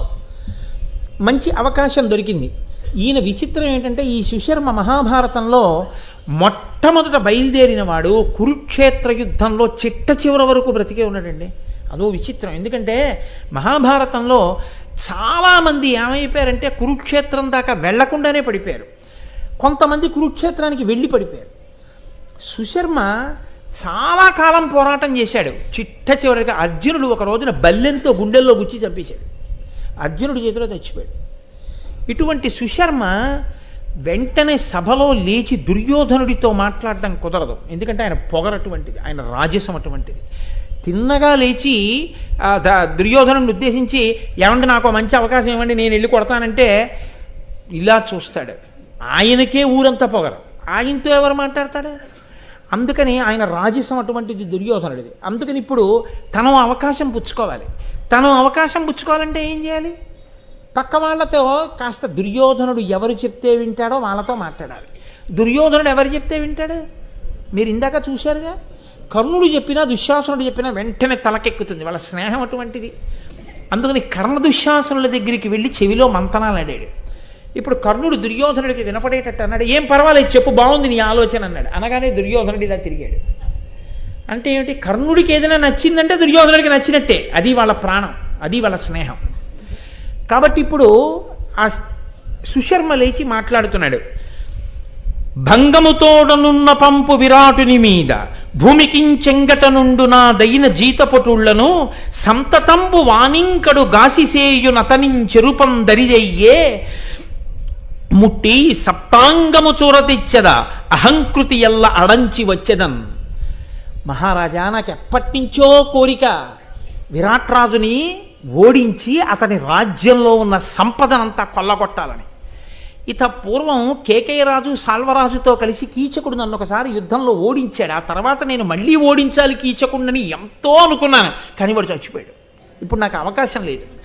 కనీసం విరాట్ రాజుని ఓడిస్తాను. ఎందుకో తెలుసా? నా రాజ్యపు పొలిమేరలలో ఉన్నటువంటి జీతపు గ్రామాల్లోనే తిరుగుతాయి గోవులన్నీ. ఆ గోవుల మందలన్నీ మరల్చుకొస్తాను. మరల్చుకొచ్చి రాజ్యములో ఉన్న 7 రకాలైన సంపదని నీకు అప్పచెప్తానంటే విరాట్ రాజును కూడా బంధించి తెస్తానన్నాడు. తెచ్చి నీకు అప్పచెప్తాను. కాబట్టి నా సైన్యంతో వెళ్ళడానికి నాకు అనుమతిని అన్నాడు. దుర్యోధనుడు ఆలోచించాడు, ఇది బాగానే ఉంది, మన సైన్యం వెళ్ళక్కర్లేదు, మన వాళ్ళు ఎవరికి దెబ్బలు తగలవు, అవతల విరాట్ రాజుని తెస్తాడు, గోవుల్ని తెస్తాడు, సంపద మనకు వస్తుంది, వాడి చేతులు తీటా తీరుతుంది, వాడు ఎక్కడికి పోడు, మన స్నేహితుడు. కాబట్టి దక్షిణ గోగ్రహణం అడు జరుగుతుంది, సైన్యం అంతటితో ఉత్తర గోగ్రహణానికి మనం వెళ్ళచ్చు. కాబట్టి ఇప్పుడు ఏమైంది? అసలు దక్షిణ గోగ్రహణం వైపుకి వెళ్ళవలసిన సైన్యం కూడా మరునాడు ఉత్తర గోగ్రహణానికి వెళుతుంది. ఎక్కడ వలలో పడ్డాడు విరాట్ రాజు గారు? మీరు చూద్దురు కానీ ఎంత చమత్కారం జరిగిందో. ఇది ఆపద రావడము అంటే మన ప్రమేయం లేకుండా వచ్చేయడం. కానీ ఈశ్వరానుగ్రహం ఉంటే ఎలా గట్టెక్కుతాయో చూడండి. ఇప్పుడు ఈ మాట అనగానే దుర్యోధనుడు అన్నాడు, మున్ను సుశర్మ తాను బలముంచని గోవుల పట్టు పట్టినన్ వెన్నడి వచ్చు మత్స్య పృథివీపతి సేనలనెల్లగుంచు శౌర్యోన్నతి సూపువాడయి సముద్ధతిమై ఇట వేర కౌరవుల్ కొన్నిటి పట్ట కయ్యమునకున్ బరదింతురు పాండునందనుల్. ఎంత లెక్క కట్టాడండి వాడు, అసాధ్యం కూడా. సుశర్మ తన సైన్యంతో వెళ్ళి తన రాజ్య సరిహద్దుల్లో ఉన్నటువంటి గో సంపదనంతటిని తరలించుకొచ్చేస్తాడు. మనం మరునాడు వెళ్ళి మన సైన్యం అంతటితోటి కొన్ని గోవులు తెస్తాం. విరాట్ రాజు ఏం చేస్తాడంటే, సైన్యం అట్టే వచ్చింది శత్రు సైన్యం అనుకుని మొత్తం సైన్యంతో సుశర్మ మీదకి వెళ్ళిపోతాడు. అప్పుడు విరాట్ రాజు నగరంలో ఎవరు ఉండరు, ఉంటే పాండవులే ఉండాలి. మనం ఉత్తర గోగ్రహణానికి వెడితే గోవుల్ని తరలించకపోతున్నారన్న వార్త గోపాలకులు వెళ్ళి అంతఃపురంలో చెప్తారు, గోవుల్ని పట్టుకెళ్ళిపోతున్నారని. అది విని కూడా మన అజ్ఞాతవాసం భంగం అయిపోతుంది, మనం వెళ్ళకూడదు, గోవులు పోతే పోయాయి లేని ఒక్క నాటికి పాండునందనులు అనరు. ఎందుకనరు? వాళ్ళ అజ్ఞాతవాసం భంగమై మళ్ళీ 12 ఏళ్ళ అరణ్యవాసం, 1 సంవత్సరం అజ్ఞాతవాసం వచ్చినా సరే గోవుల్ని రక్షించాలని బయటికి వస్తారు. ఈ జాతి గోవుకి ఇచ్చిన గౌరవం అది. గోవుని మనం ఎంత సేవించామో, గోవుల కోసం పాండవులు మళ్ళీ అరణ్యవాసం అజ్ఞాతవాసం చేయడానికి సిద్ధపడ్డారంటే ఆవు ఈ జాతి జీవనాడిగా గుర్తింపబడి గౌరవింపబడింది. దాని పంచగవ్యాలతోటే ఈ ధర్మం అంతా నిలబడింది. యజ్ఞము, యాగము, హోమము, మంత్రము, జపము, తపము అన్నిటికీ ఆ పంచగవ్యాలే ఆధారం. అందుకే ఎప్పుడైనా చెప్తే ఒక్కటే మాట స్వస్తి చెప్తే, గోబ్రాహ్మణేభ్య శుభమస్తు నిత్యం లోకా సమస్తా సుఖినో భవంతు. గోబ్రాహ్మణేభ్య, ముందు గోవులు సుఖంగా ఉండాలని చెప్తాం. ఎందుకని? గోవు లేకపోతే పంచగవ్యాలేవి? పంచగవ్యాలు లేకపోతే మంత్రం నేర్చుకున్న బ్రాహ్మణుడు యజ్ఞం ఏం చేయిస్తాడు? గోవు ముందు ఉండాలి. గోవు ఉంటే ధర్మదేవత. అదే సమస్త వేదముల యొక్క సారము. ఆ గోవు అంత గొప్పది, పరాశక్తి యొక్క మరొక స్వరూపం గోవు. అంత గౌరవించింది ఈ జాతి ఆవుని. ఆవుని సేవించినవాడు, ఆవుకి నమస్కరించినవాడు, ఆవుని పోషించినవాడు ఎన్నటికీ 33 కోట్ల మంది దేవతల అనుగ్రహాన్ని పొందుతూనే ఉంటాడు. రేపు శారదాపీఠానికి వెడితే చూడండి, ఎంత అవసరంలో ఉన్నా సరే ప్రతిరోజు పీఠానికి వచ్చి పేరు పేరున పిలిచి పళ్ళు పెట్టి పెడతారు. ఇంటి ముందు ఎప్పుడూ 3 గోవులు ఉంటాయి. ఇంట్లోంచి బయటికి వెడుతూ శారదా అనేటప్పటికి పరిగెత్తుకొస్తుంది. దానికి దూడలు మారాం చేస్తాయి ఆయన దగ్గర. తొక్క ఒలిచి పెడితే కానీ తినవు. ఒలిచి తినమ్మా తినమ్మా అంటే బతిమాలించుకుని తింటే ఆ దూడలు. అంత గౌరవించి అంత ప్రేమించారు కాబట్టే యావత్ ప్రపంచంలో సనాతన ధర్మాన్ని నిలబెట్టడానికి ఏర్పడినటువంటి శంకరాచార్యుల వారి చేత నిర్మాణము చేయబడి స్థాపన చేయబడినటువంటి పీఠములలో సార్వభౌమ పీఠముగా కీర్తిగాంచినటువంటి శృంగగిరి పీఠము యొక్క శాఖని నిర్వహించగలిగినటువంటి అదృష్టం ఆయనకి పట్టింది.